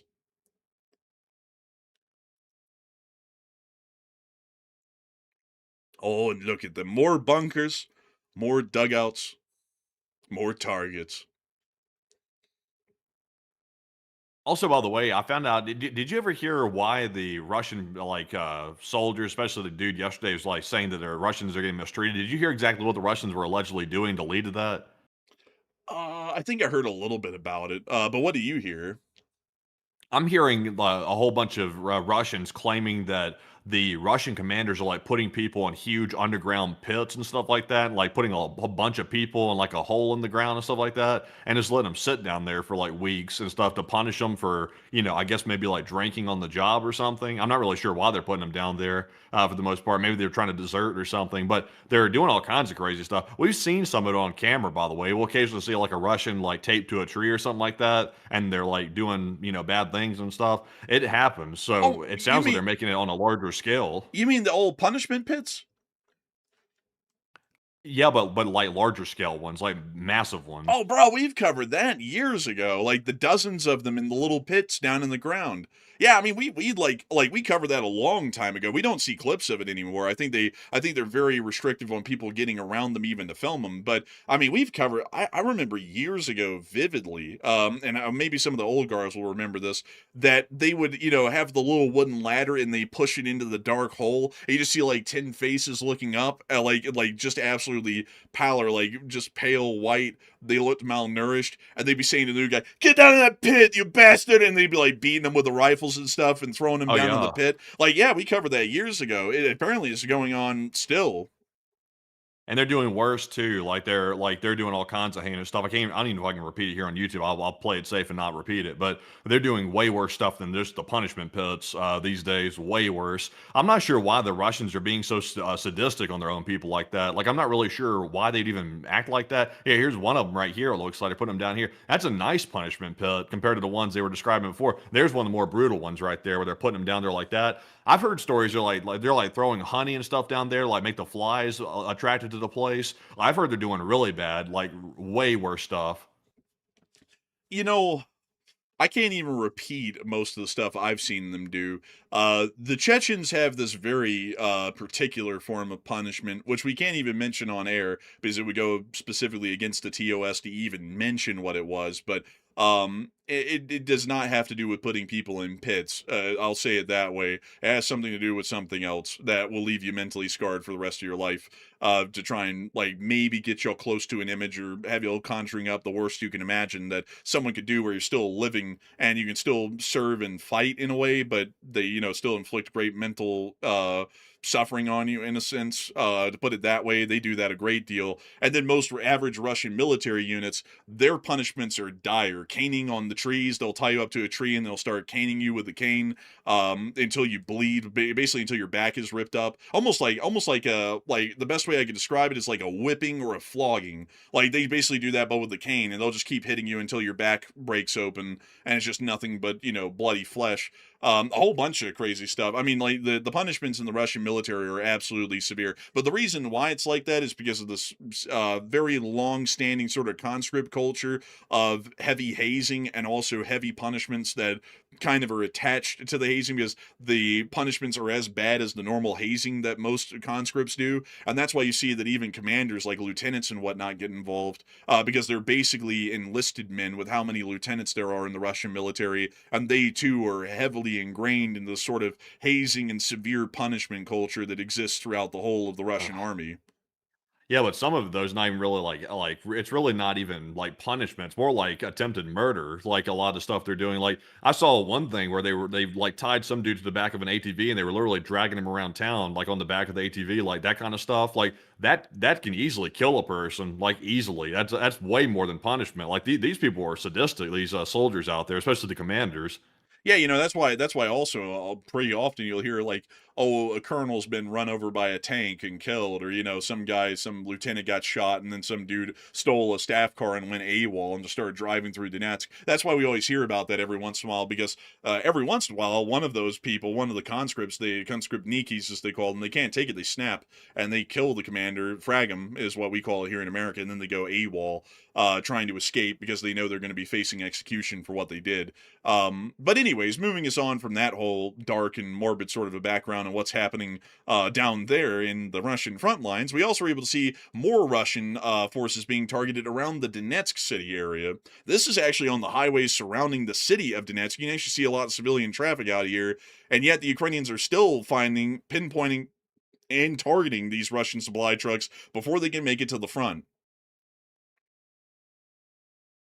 A lot of these supply trucks are actually, at least historically in the war, considered to be in a safe area devoid of Ukrainian attacks, and that's changing rapidly with these medium-range attack drones, which are attacking Russian supplies all the way from the very northern part of the Donbas near Kupiansk and all the way down into Sevastopol and Crimea. Literally the whole length of the front line, supplies cannot be moved safely once they make it within about 100 miles or less from the front lines. Any truck within that area could be targeted and destroyed. Also, that Russian road rationing thing is basically keel hauling, but not with a ship. Do you know what keel hauling is? Not really. So keel hauling was an old naval punishment back in the days. It's basically a death penalty, but it's done a little bit more creatively. So what they do is that they'd run a rope around the hull of the ship through the water, under the water, and up to the other side, and they would tie a man to it. They would tie his arms to the top side and his legs to the bottom side, and then they'd start pushing or pulling on the rope, so that way he'd go over the side of the deck, down the side plating of the hull, the wooden hull of the ship, and then he'd make it to the copper-plated bottom. And what was important about that is that now he's submerged underwater, and he's being dragged along all of the rock hard, sharp barnacles that exist along the copper plating of the hulls of these sailing ships. No one would ever survive. It was a very rare punishment to be issued. They'd either drown before they made it to the other side, or the barnacles would rip them open so badly they'd die from blood loss. But that was an old, tried and true, very severe naval punishment for most of history, actually. It's just hard to imagine. Like, I just can't even comprehend that level of barbarism. Like, even if somebody has done something bad, it's like, like stooping down to that level of barbarism. Like, and this happens every day with the Russian military. Like, this isn't something unique. Like, this happens every day. And like, it's just like, it's really hard. Like, you can imagine it, but like, if you saw something like that in real life, it's like, geez, like, it's hard to believe people can be that barbaric. Yeah, I mean, it's very, very barbaric stuff, but man, life on the high seas back in the day, it used to be an absolutely rough fare, like for anyone out on the high seas. I could tell y'all greatly about all of the different kinds of punishments that they'd inflict on the ships to keep discipline, because there's an endless amount of them. But I'll save y'all that for the question segment here. So moving us on from that, we were able to see in the area of Donetsk tonight, there's a complete power blackout. The Ukrainians actually had a couple of substations and knocked the power out to the entire city, which is the largest one in the Donbas, even in the present day today. And moving us on out of that and on towards Melitopol, we also got to see some very rare video from a Russian escort truck that's supposed to be escorting fuel tankers, but appears to have been out on the open road on its own, possibly. And you see them showing the fields around the M14 and the little machine gun mount with the crude iron sight they've made for it as they're riding along the highway. This thing will probably get blown up in about a couple of weeks.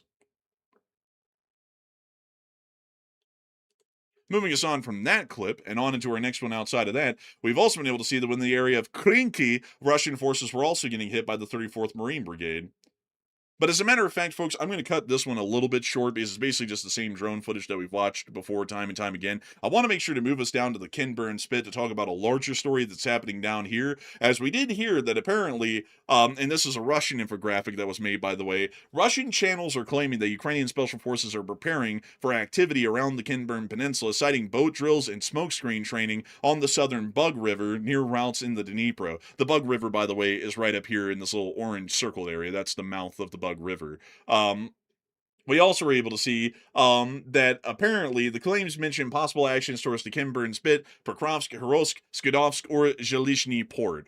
So it looks like the Ukrainians are planning, at least according to the Russians' deepest fears, a special forces takeover of the entirety of the Kinburn Spit. Considering that the Russians have already evacuated from the Kinburn Spit at this point, and there's literally no Russian forces present there, a Ukrainian special forces team, a singular one of them, could make a landfall on the peninsula, walk as close as they could to the Russian positions, and walk back, and effectively they would have claimed at that point. The Russians will never push back in to retake the territory, and the SOF could leave, and the Ukrainians could just claim that they took it at that point, and it's theirs, without even having to physically control it. So a very interesting sort of a fear by the Russians right there, and I would say that as far as all things are concerned, it's probably not that far out of the question that the Ukrainians might be doing something like that here in the future. But with that, that is all of the news that we have for the day. 2 hours and 34 minutes of it. And I got to say that we're absolutely honored and greatly appreciative to know that so many people are still here with us right now, and so many people watched this show tonight so far.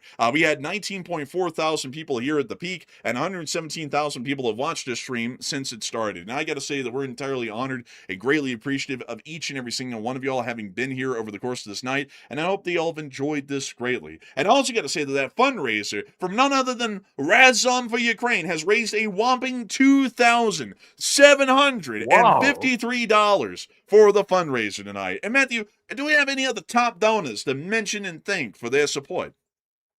You have to love Razom. It's a great thing that Razom have money raised for it. Honestly, that's like kind of like on the verge of some other stuff. Anyways, we do have one other top donor, by the way. It is Flyboy, who put in a $50 donation to the fundraiser. And a big shout out to you, good sir, for that generosity as well. And also to everybody tonight for helping us to reach almost $2,800 raised, which is about 800 smackaroos above the goal. Fantastic work to see you once again on yet another Sunday night fundraiser stream. But Enforcer, what say you? It's spiritful. And I got to give a humongous thanks to everybody who has supported the fundraiser as well, including our top donors, because each and every single one of y'all makes these fundraisers possible. Tonight, we are $753 over the fundraising goal. And I got to say that that's an absolutely amazing an incredible thing to see, and it's a wonderful thing to know that so many people have been generous and kind enough to continue to support these fundraisers and to help out in the news stories that we cover around the world through these nonprofits. So humongous thanks to all of y'all so much once again. And with that, folks, it's time for us to move on and into the question segment, where we get to talk to y'all for the rest of the night, probably the next 24 minutes or so. So Matthew, what do we got? All right, so let's get started with our super chats, our live chat questions, and Morse code decoders of the stream. Some say it's the most anticipated segment of the night.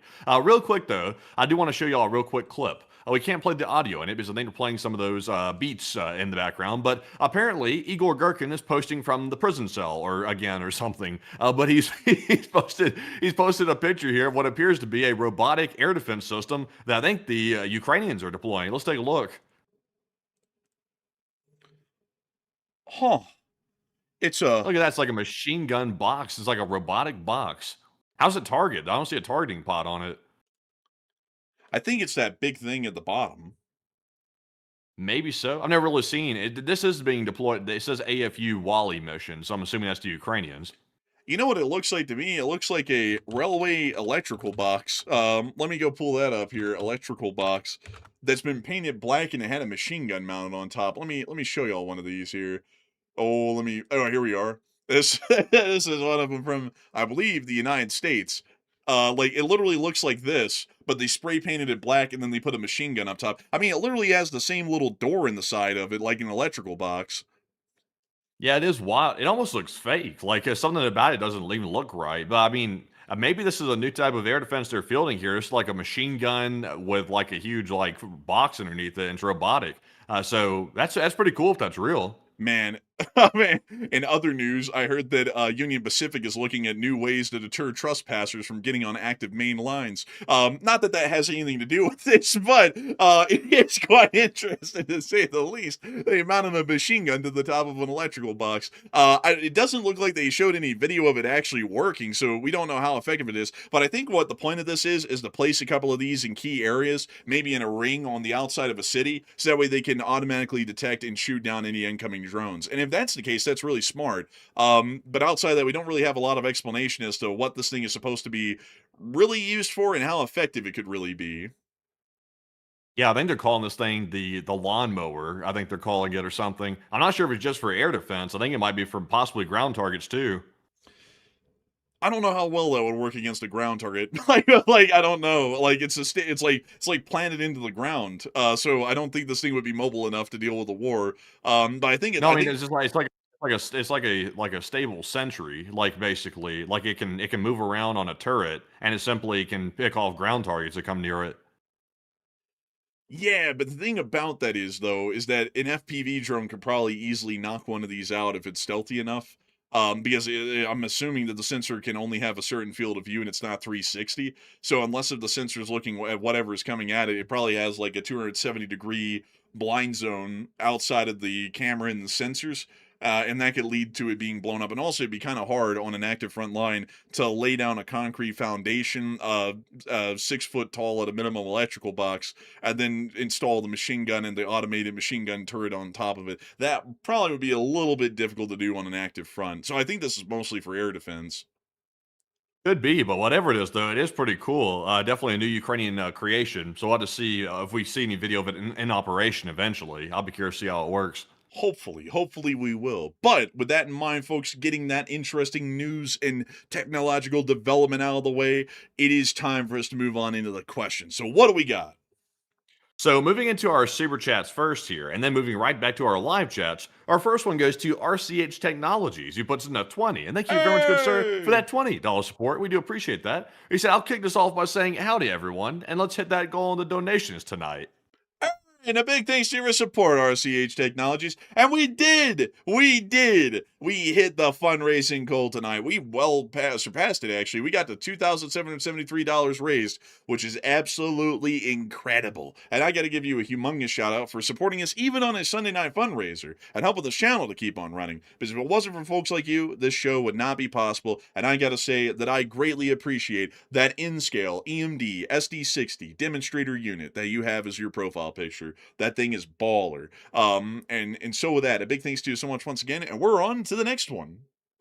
We also have a $20 super chat from Lava Mapex, and thank you for that support as well, the 20 right there. And they said Russian soil isn't that green anymore. Maybe it's a good time to bury in for the winter already. The LSA Marmot.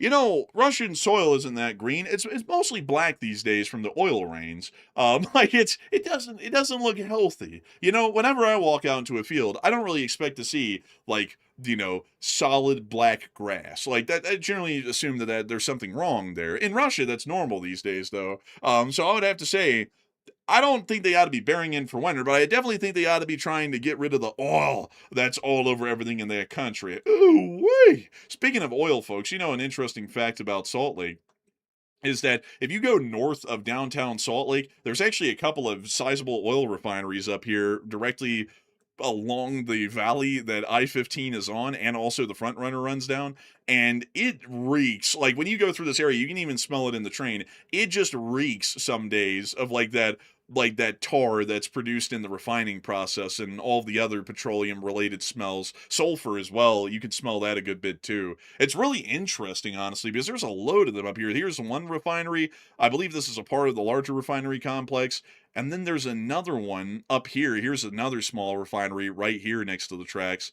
And then they have another one up here. I mean, there's a load of these little refineries like all over this place from, I think it's like just south of Farmington and all the way from North Salt Lake City. And it will smell, like it legitimately smells like sulfur and tar and stuff through there most times that I've ever passed through. Honestly, when I think about that, it's like, that isn't really healthy. But luckily, we don't live up there. So anyways, with that, we're on the next one. We also have here a $20 support from BC Skyman, and thank you very much, BC, for that 20 as well. And he said, such a beautiful sight. He said, Russia needs to suffer.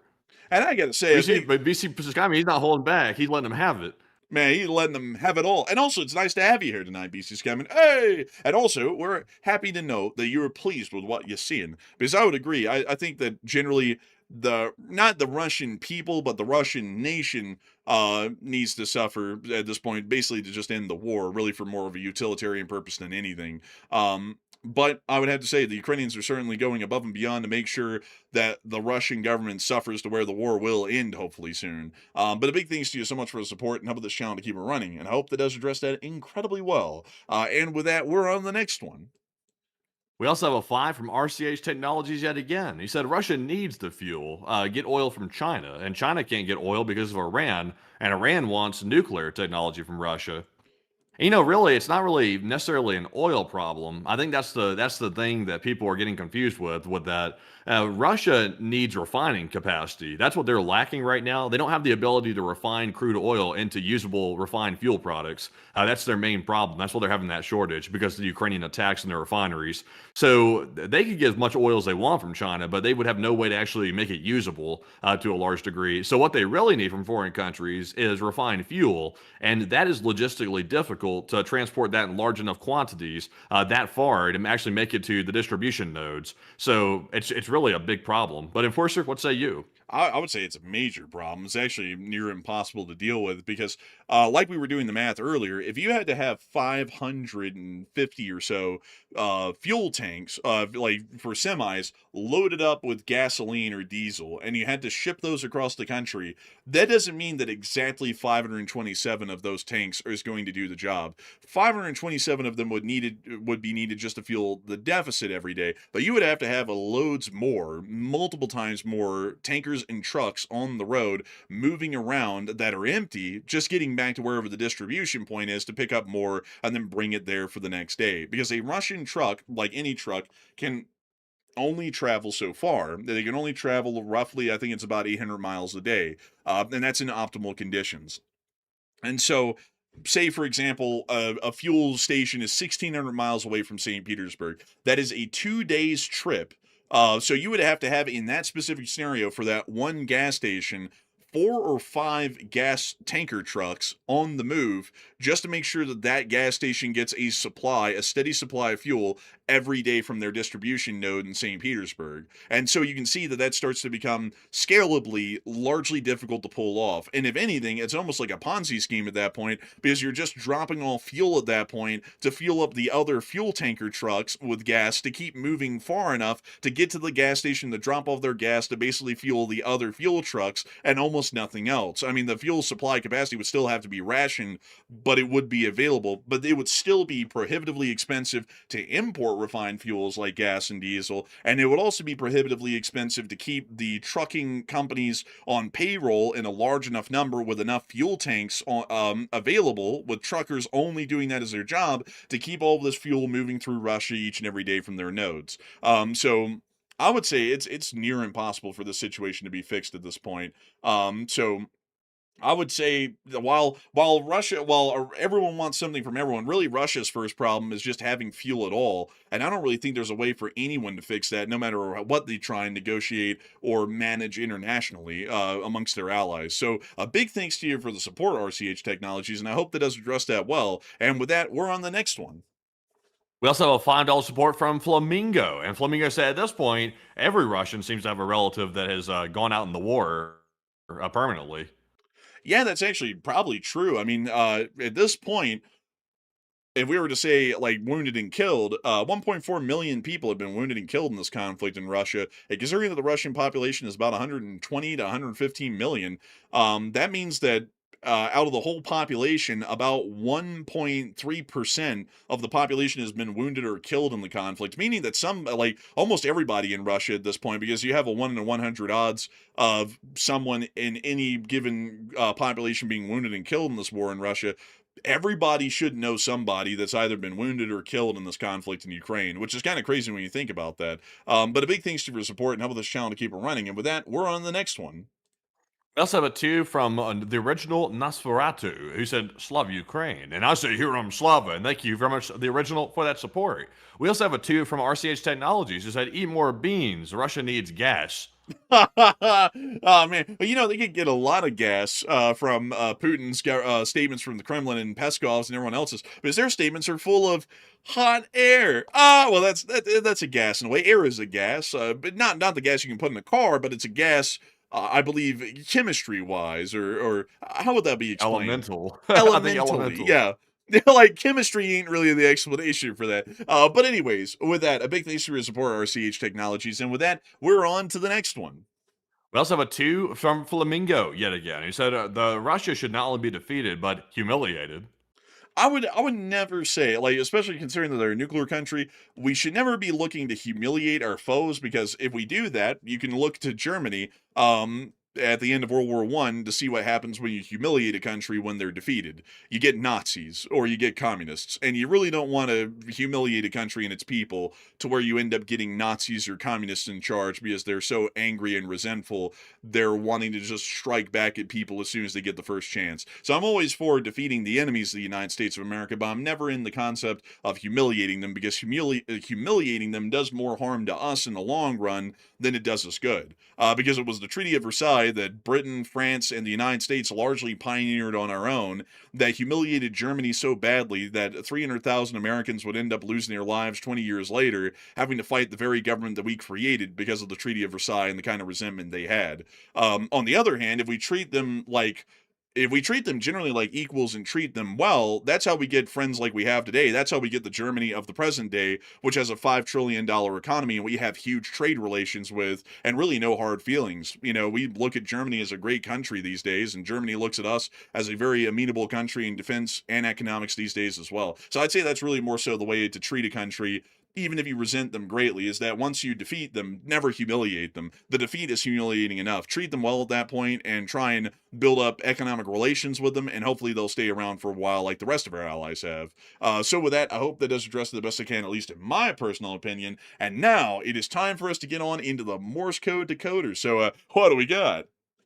All right, so tonight we had Paul, Kevin, Mason, Joni, Norm, Arabelle, Heroic Fluffiness, Kush, Koteric, Sire, and Brian. They said the Morse code says Russia's not just doing okay anymore. It's like they are the sick man of Europe and LLT, LSA. And that's the sound of money. I'll get the den on the nail. That was the Morse code message of the night. And they really are kind of the sick man of Europe, you know? I'd have to agree with my own Morse code message there. They're almost like the modern day Ottoman Empire, really, you know, when you think about them like that. But still, a humongous thanks to y'all. Once again, at least Springer Stone and Core for getting that correct. Really impressive stuff right there. And with that, we actually have one more super chat to get to before we get to our live chat. So what do we got here?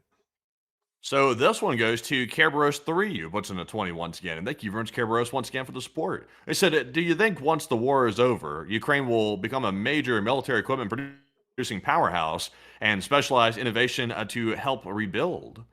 Honestly, Kerberos, I think they already are right now, to be honest with you, because if anybody wants to fight a ground war, the ground war is going to be fought like Ukraine's fighting Russia with drones.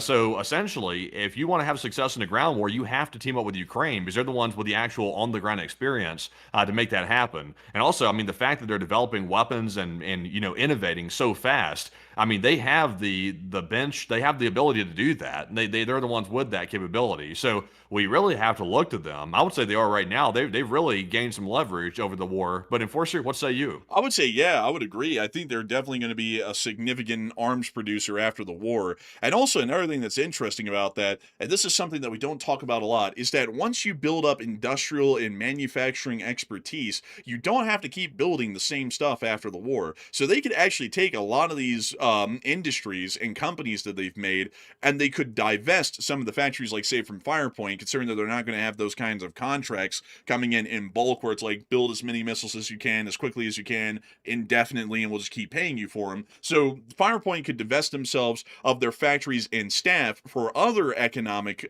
say, concerns or investment groups to come forward and say, we want to use this staff at this factory and that factory plant to be able to build these consumer goods. And then Firepoint could go, okay, well, give us this amount of money from your investment group and we'll hand over the factory and the staff to y'all. And then they do that, and then you start to see more consumer goods being produced from Ukraine. So this might have not only created Ukraine as a major arms producer, and especially, more importantly, a budget one that's very budget friendly, which is very competitive for many arms markets around the world. They may have also built up an industrial capacity that they could shift into producing refined consumer goods, particularly in the electronics sector, which usually are high earners, like as far as trade is concerned. And if they export these high earning electronics consumer goods, we could start to see that the average Ukrainian makes more money, they have more expendable income, therefore more businesses open up to try and sell these Ukrainians with more expendable income, goods that they can now purchase, which then gives these companies money, which gives them higher paying jobs, and the cycle continues, and it creates a pretty decent amount of economic growth. But that might be what we see in the future in Ukraine, and I would say that that'd be a very, very explosive market to get in on the ground floor on. Not to say it like it's an investment thing, but that would be an explosive economy to get in on the ground. If investors were looking for a place that had a lot of potential in the post-war world, it is definitely Ukraine, because their economy is probably going to start to blow up a lot like the Polish economy has over the past few decades. And so a lot of money could be made in a place like that. But a big thanks to you so much once again for support. I hope that does address that well, Kerberos, and a great question, by the way. And with that, we're on the next one. We also have a 20 here from Uncle Bear. And thank you, Uncle Bear, for that $20 support. We do appreciate that. He said, I love the show, and it's been very fun to watch y'all find increasing success. He said, also made me feel very proud to know you're both from Birmingham, like myself. And I've been wondering, what part of the metro did y'all grow up in? And we grew up in the, we actually didn't grow up there necessarily. We actually were born and raised in Montgomery, Alabama, and then went to school, grade school in Wetumpka, Alabama. So we're actually from that middle Alabama area, but we moved to Birmingham in I would say our college years or so. That's when we moved to Birmingham. And we were from generally the Inverness area for the most part. So that's pretty much it. But most of our lives were actually down there in the Tri-County area in middle Alabama. But Enforcer, what say you? Matthew, you sold us short. We were from LA, remember? Actually, it's really not lower Alabama, I don't think. I think lower Alabama is more like Mobile and stuff. Hell, boy, that's lower Alabama. If you drew a middle line through Alabama, you said this is upper Alabama, this is lower Alabama. Hell, that'd be like Clanton or something. I think, like, yeah, that'd be Clanton. Like, yeah. Man, honestly, I always assumed that was lower Alabama. I thought we were LA people, and all that. But actually, yeah, we were from Montgomery. Originally, we were born and raised in Montgomery. And then we moved on up and went to school, like starting in basically like first grade, to Wetumpka. And then we lived in Wetumpka basically our whole lives. And then we moved to Birmingham in, 2021, I believe? Somewhere around there, 2020, 2021 Yeah, or so. I think about 2021 or so. Yeah, and then we lived there. We lived there until, let's see, it was last year in October, and then we made the 2,000-mile move into uncharted territory to Salt Lake City, Utah. Not that we're Mormons or anything. It's just that it was a nice place, and it still is. Outside the arsenic clouds and the wildfire smoke, it's a nice place. But beyond that, though, we were from the southern area, kind of around like Brook Highland and Highland Lakes and this kind of an area down here. That's kind of where we were from, inside of Birmingham. So it was an interesting place, I'd say. Honestly, like looking back at it, like I'm starting to realize I'm like, oh no, like it's interesting because when we were there, we were kind of like, man, Birmingham doesn't really have a lot going on. It kind of sucks. And now looking back at it, like Salt Lake City is a great place. I don't have any regrets for moving out here, but there's like things I look back on like, oh man, it's like kind of neat to like, go down to Norris Yard in Birmingham and watch the trains pass. And, there was like a neat thing here and there, that I look back on. I'm like, oh, that was pretty neat, not too bad. But that's where we're from. What's even crazier? Speaking of Alabama success stories, do you know that the director of the movie Obsession, which has been a box office hit, Matthew Curry Barker, is actually from Mobile, Alabama?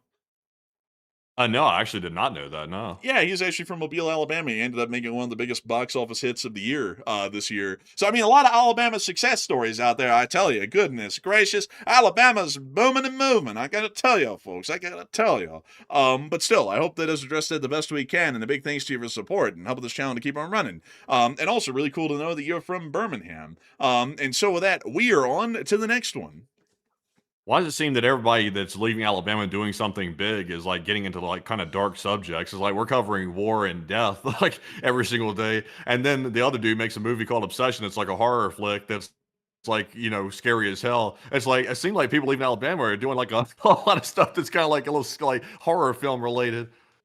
Oh, I'd have to say, it's just the background of Alabama. It's like it's a dark place. And I'm just saying, I'm just saying it from my experience, because I have to say, like, while personally me looking back at my life in Alabama, it never really was great.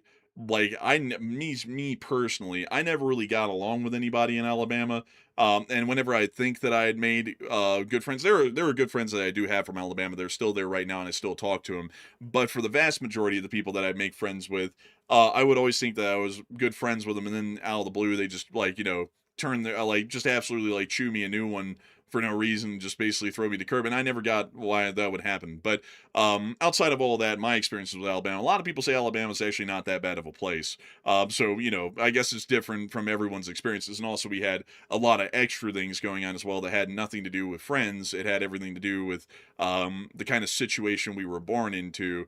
And that ended up also kind of casting a gray shadow or a cloud over Alabama most of our lives, because we didn't really get to do a lot of stuff like normal folks would and actually get to enjoy anything. It was basically just all it was all work. Like you didn't like we didn't get to grow up having fun. Basically, is what I'm saying. And I don't mean going out and like reveling or anything. Literally just anything at all. And it was all like work related. Nothing was ever good enough. So you always had to just be focused on trying to be the best you could be and growing up quickly, which is probably what we sound like we're in our 50s when we're in our 20s. And so, when you look back at that kind of stuff and how tough it was getting growing up mentally, at least, it makes Alabama seem like not the greatest place in my mind, when for many people it's perfectly fine and they enjoy it. But anyways, with that, hope that does address that well. And we are on to the next one. And our next one goes to Game Theory, who puts in a 5. They say human rights groups state that the Capitol rights security subjects detainees to extreme electrical interrogation and extremities and groin. Oh, whoa. That is one of them, actually. That's an old Argentine sort of a trick. Like, not to get into it a lot, folks, but I have researched a lot about say Geneva Convention violations, war crimes, and whatnot, and things that just are generally crimes against humanity, because it's important, like anything else, to know what those are and what people have done. And that one actually, what the Chechens are doing, that's nothing new. There was a police investigator that would do that back in the day in Argentina, and he actually found out that if you got them went, like sprayed them down with a hose and then like poured salt on them, it would somehow, for some reason, I don't even know why, but it'd be more effective, which is really bizarre. Like it's really crazy to learn about the kind of wackos, mental nut jobs that exist in the world that figure this kind of messed up stuff out. But that tactic is not new. Yeah, definitely not new. Also, I mean, the U.S. paid people millions of dollars to come up with strategies like that. The U.S. has done that to people too down in Guantanamo, and other bad stuff too. There's been some, occasionally the pictures come out of that occasionally from back in the day, but yeah, they did that too. There was a big old scandal about that stuff going on down there too a while back.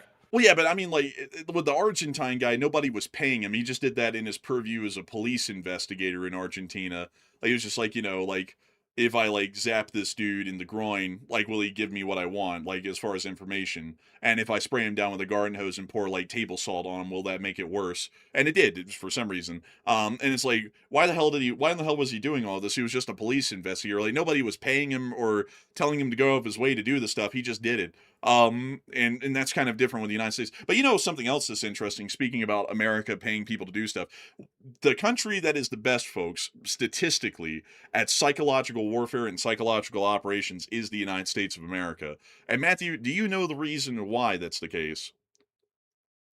Because we had to get good at it during World War II.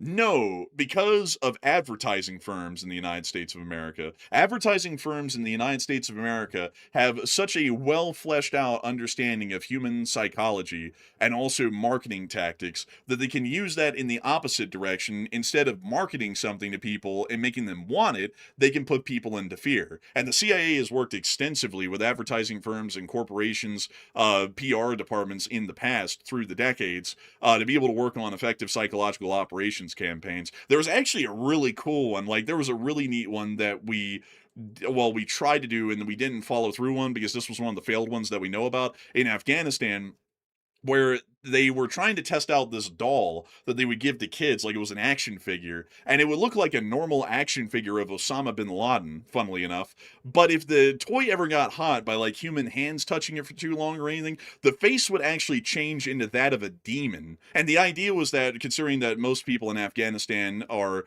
heavily aligned with folklore, and they don't really know a great deal about technology, at least that was the assumption, they would believe that the doll was possessed by a demon and Osama bin Laden must be a demon, and they'd start turning against him. But it didn't really work in the testing trials, because obviously people living in Afghanistan are far smarter than that, so they ended up trashing the concept. But there were a couple of the dolls that remain. I think one of them still out there somewhere. Yeah, it's kind of weird considering that the CIA apparently contacted him on a few occasions. Kind of a little bit strange. Yeah, kind of strange, but this was like the beginning of the war on terror. Like they were trying to start turning the hearts and minds away from the Taliban or being sympathetic to the Taliban or Al Qaeda for the larger part. Like that's a very complicated one to explain because I'm saying the Taliban, but it's more so Al Qaeda. But they're also trying to get people to turn against the Taliban by making them think that the Taliban was supporting a demon, which was Osama bin Laden, which was the point of the doll. But that whole thing is that's a whole rabbit hole to explain of what they were trying to achieve with that psychologically. But at that point, they had turned against him and they were trying to go after him and destroy the credibility and the support base that they kind of Yeah. allowed to exist through the decades. But anyways, with that, we're That on. that may have been a failure. That may have been a failure in that instance, but they definitely perfected the whole idea of like how to manipulate people like in the masses. They definitely perfected that. Because there was a lot of notable failures. But I mean, back during the Wild West days of the CIA, when they were doing all kinds of crazy stuff to people, like not just people in a closed setting, but also to people in a public setting too, where they were experimenting with all kinds of psychoactive drugs on people. They were doing that like crazy, which and now people refer to as MK Ultra. They were also doing a whole bunch of psychological experiments too on people, like whether or not you could like take a suggestible person, like implant an idea in their head, and whether or not they would act on it under certain circumstances, like basically trying to mind control people with and without drugs, trying to do that on people. They stopped doing it allegedly, and then they moved on and they said that it failed, but I'm not so sure if it failed or not. I think we might see some of those tactics in use today. One second, I wanna go pull this up, the demon doll. Let me see if I can find this thing. Oh yeah, here it is actually. Like here I can show it to you. This is what the face would look like normally, and then what it would look like after it warmed up. So it would make him look Oh like a wow. demon. Yeah, really, man. That's scary. Look at that. I mean, it's kind of interesting, honestly, that didn't work. Like, because they tried it out in a couple of like trial tests, and it just wouldn't work. Because I think what it was is that they'd actually hand this thing out. If I'm trying to remember the story correctly, they'd hand it out, and the people would be so distrusting of whatever we gave them, thinking that it was like a listening device or something, that they'd end up throwing it away. So they never even find out that the face would alter like that when it got warm. But it's basically Darth Maul Osama bin Laden, like St. Sir Nicholas said. That's basically what it is. But, for someone in Afghanistan, that might be incredibly jarring, especially if you get it to a kid, and then they freak out, and then the parents come in, and they're, freaked out as well because their kid's screaming in the middle of the living room, and then they see that when they knew it was an Osama bin Laden toy like a normal one earlier, that might freak some people out, and that was the intention behind it. But anyways, Did you hear all the horror stories though? Like, how they were getting people, like they were contracting with like psychiatric facilities, like way back in MK Ultra's days and stuff like that. There was one in Canada that they contracted with, and they would take in patients who were seeking help.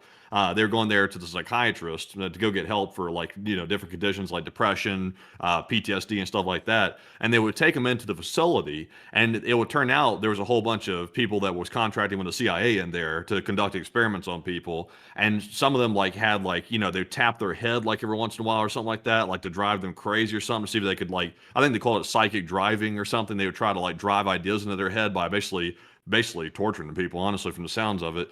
And then also they'd give some people LSD. They would like almost nearly overdose people on LSD to see how far they could take it and whether or not that induced states of like suggestibility in people or not. It's really quite horrifying, the stuff they were doing back in the day. Back when they were worried about the Soviets having mind control technology, they were like pretty much just completely balls to the wall, doing all kinds of crazy stuff to unsuspecting people. is it really that crazy though, knowing that at that same time, they were, lobotomizing people as a normal medical practice in the United States? I mean, is it really that crazy when we put it into that backdrop? I mean, I think that might be a little bit crazier, honestly, the stuff that's happening in those psychiatric facilities. Wait a minute, what do you mean? Dude, they would drive an ice pick into your brain and then swish it around to disconnect the frontal lobes. Dude, that's But insane. wasn't some of that like voluntary though? No, most of that was done like, like this person's insane court-ordered lobotomies kind of stuff. Like, that's usually how lobotomies were done. Like, they weren't just like, okay, Susie, like, you're kind of weird, so would you agree to go get lobotomized? They're like, yeah, that never happened. Like, they were always done to people who were already under the care of the state, like they were institutionalized, and the staff would be like, damn, this guy's like really aggressive. Let's just stick an ice pick in his brain and switch it around a little, and then they'd lobotomize him. Or, for example, someone committed a crime, because because of their mental illness, and then they go, okay, let's lobotomize them by a court order. Damn. Like that's how they do it. That's wild right there. Yeah, honestly, that's pretty horrific, I will say. Yeah, but I It think what was you're thinking of is the Kennedy deal. Like that was done by the family, but the Kennedy that was done to didn't even know that was about to happen. They just got brought to the hospital. They're like, hey, let's go for a checkup, and then they sedated them and lobotomized them. So that wasn't voluntary either.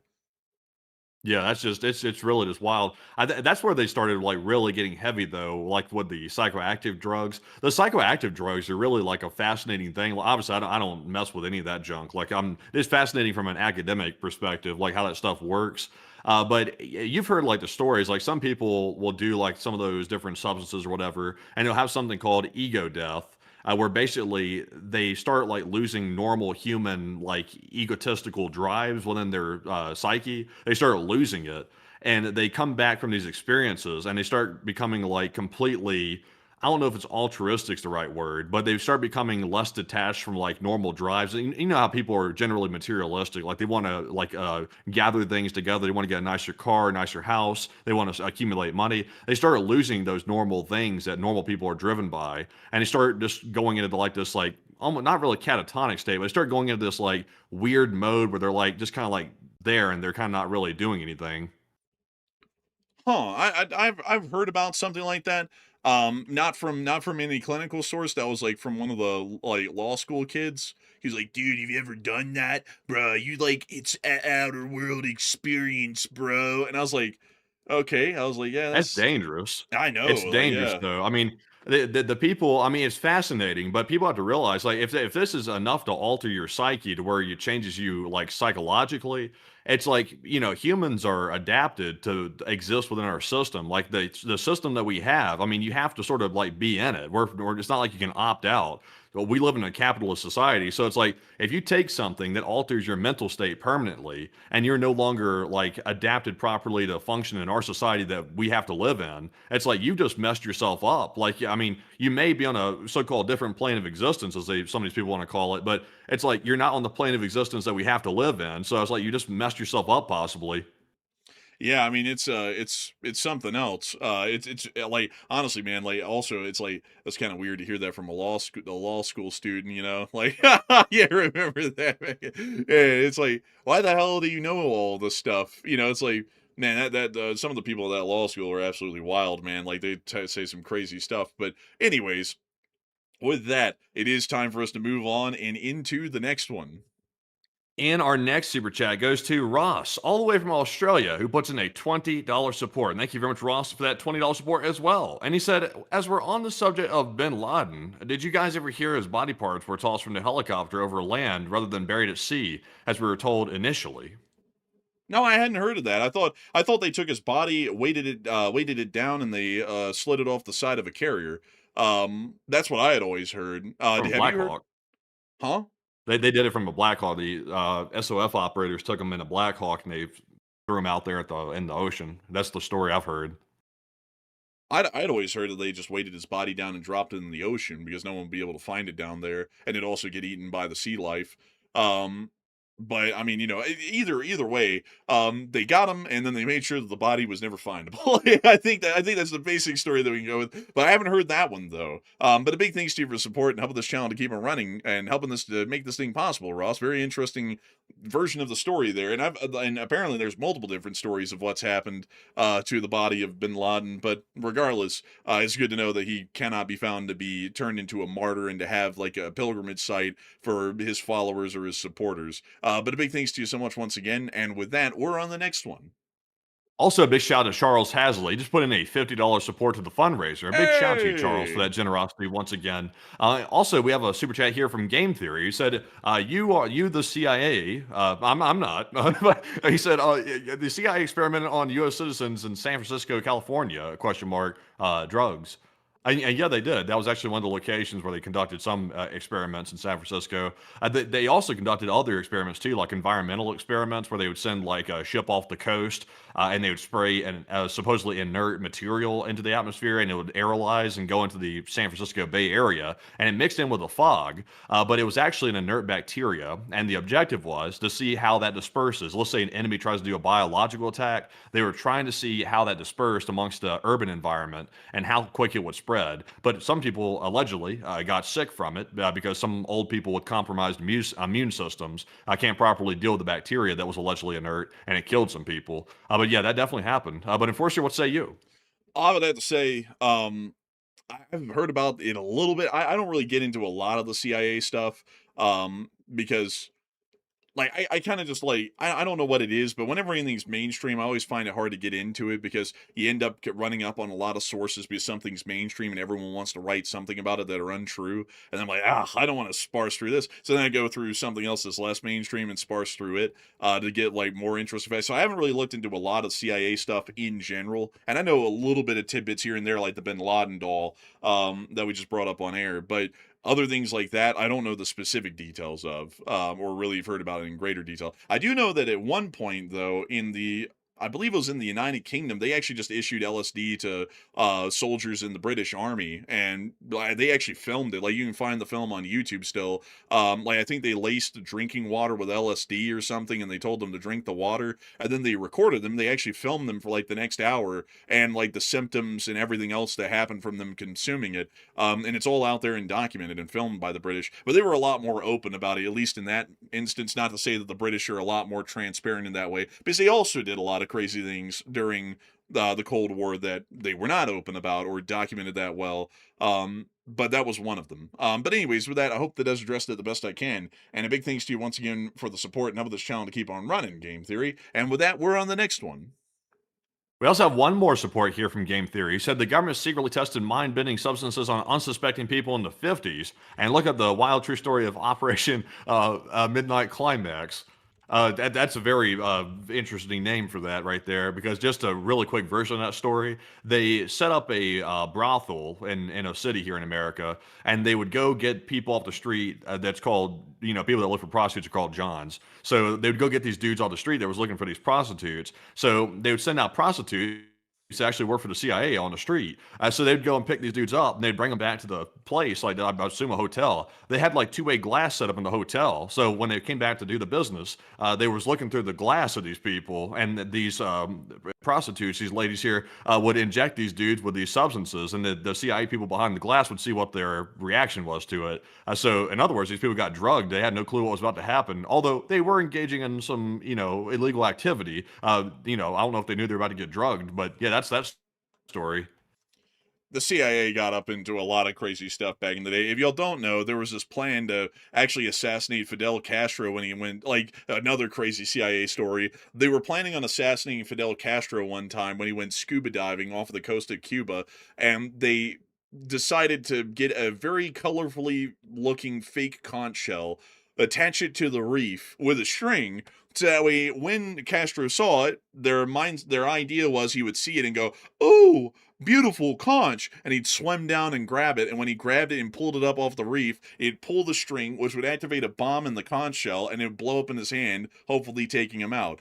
He never touched the conch shell. In fact, he never even got close to it. There was another time that they tried to poison one of his milkshakes, and the cyanide pill that they had, actually melted and dissolved onto the refrigerator, like, plate that it was on in the refrigerator, and so they were trying to literally scoop it off with a spatula and then dip it into the milkshake in time before he grabbed it, and then he came in the room and he didn't even grab the milkshake, and he just walked on by it, and that failed. There were, like, hundreds, like, not to speak about every wacky thing the CIA did with Fidel Castro, because that's a million stories in its own right. But the CIA would do a lot of wacky stuff back in the day. Like, it is either what you would call the dark horror story period of the CIA, or it was the Looney Tunes era, depending on what you're talking about. With MK Ultra, it's the dark and dangerous. With Fidel Castro, it's literally like Looney Tunes attempts to take him out. It's like, damn, like Wile E. Coyote and the Road Runner nearly. But anyways, with that, we're on to the next one. And moving into our next one here, this is actually a live chat question, our next one. This one goes to Saint Sir Nicholas, who said, about how long till y'all get to the Iraq crazy updates? We got to them, and we covered them. So I hope that does address that well. And with that, we're on the next one. This one goes to Justin, who said, "Will America arm Iranian citizens in the South? Excuse me." It's a little bit unclear. I'm having a feeling that probably not, because the Kurds don't really seem to be that willing to do that from what we know publicly. So I hope that does address that well. And we're on to the next one. And this one goes to Old Warrior Fella, who said, "Will Lukashenko stay and retire in China to avoid siding with Vladimir?" It's possible, but I have a feeling the current conditions is highly unlikely. If things went really bad, he might pick up and flee to China and seek exile there, but I don't think he's going to be doing that just yet. So I hope that does address that well. And with that, we're on to the next one. We also have here a support from Mystical, who said, "Enforcer Matt, what are the chances that Putin will make a law stating that if he gets taken out by somebody, that they'll launch a nuke like North Korea?" North Korea actually did that because of the strikes on Khamenei, actually, and also U.S. strikes on other top people elsewhere around the country over the years. And that's why North Korea made that, because they were scared that the president of the United States might drop a bomb on the fatty. And so for that reason, they need to deter that. So the nuclear doctrine in North Korea of, if he gets like airstriked and assassinated, they're going to nuke whoever did it. That's specifically meant to deter the United States from trying to knock out Kim Jong-un in a precise surprise strike, really. So I hope that addresses that the best I can, at least from what I would know. But the chances of Putin doing that is a little unlikely, because that's more so to prevent against assassinations. And right now, I don't really think that Putin is that scared of getting assassinated in that nature, because they already kind of have a sort of a deterrent like that in Russia. It's the dead man's hand, but it doesn't really work in the North Korean way, where just one guy gets knocked out and then they nuke everyone. In Russia, it's the entire governmental system, and all the battery commanders were somehow knocked out in the first strike, but their nuclear weapons would still fire back. That's how their dead hand works. So kind of similar, but a little bit different in practice. So I hope that does address it the best I can. And with that, we're on the next one. This one goes to Obu, who said, "Does Russia have passenger ferries to move people across the Kerch Strait?" Yes, but not really. Most of them have already been damaged by prior Ukrainian strikes and are sitting in the port of Kerch, generally unusable from what we know, because their navigational systems or their bridges were damaged. So the answer is yes, but not really. So I hope that does address that well, and we're on to the next one. And this one goes to Josh, who said, "Do you think China is ready to invade Taiwan and they're coordinating an Axis plan? Lots of chaos going on." I think generally from what we're seeing, I think that China is probably going to be ready to invade Taiwan, not by 2027 even at this point. I think it's actually going to be 2028, because it looks like they're still trying to build out specific capabilities to be able to deal with the Republic of China on the island of Taiwan, and I don't think that they're going to have that ready in time to be ready for an invasion now, or probably even within the next year. And also on top of that, it's like, they don't have to conduct this immediately. Time is kind of on their side. They can kind of start it whenever they would wish, because the U.S.'s position is largely remaining stable. We're not really growing any navies or capability, like any additional naval capabilities or air force capabilities that might make it more difficult for them to invade Taiwan if the U.S. got involved. So really, it's just more so about making sure that they're ready, because the U.S. isn't really doing a lot to strategically meet them on the other side and either match their capabilities or surpass their capabilities in the near littoral areas of Taiwan. So I hope that does address that the best I can, at least from what I would know. And with that, we're on to the third to last question of the night. And this one goes to Ella MC Wheels Nafo, who said, "Can y'all explain why Israel has the F-35I? Like, what's the difference between the F-35I and the regular F-35?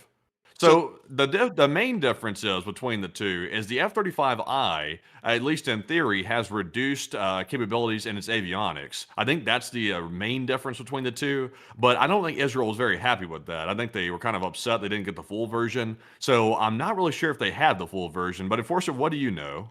From what I know, the F-35I actually is a kind of like like not really slightly. When I say slightly improved, I don't mean slightly improved as in it's better than ours, but slightly improved as in it had a couple of additional modifications added to it, to help out with Israeli operations and Israeli doctrinal practices from what I know. And also, like every export variant, some of its systems were downgraded. But I think from what we've heard, the Mossad apparently went and tried to find out what was downgraded to try and upgrade it on the F-35s. And as far as downgrading goes, it's nothing to do with the structure of the aircraft. It's more so to do with its computer components and software, which means that they would have to find the software that we have and then try and upload that onto their F-35s. So that's generally the differences or the similarities and where they split between the F-35I and the F-35s, the normal variants that I would know. I think most countries, I think literally every country on the planet but Israel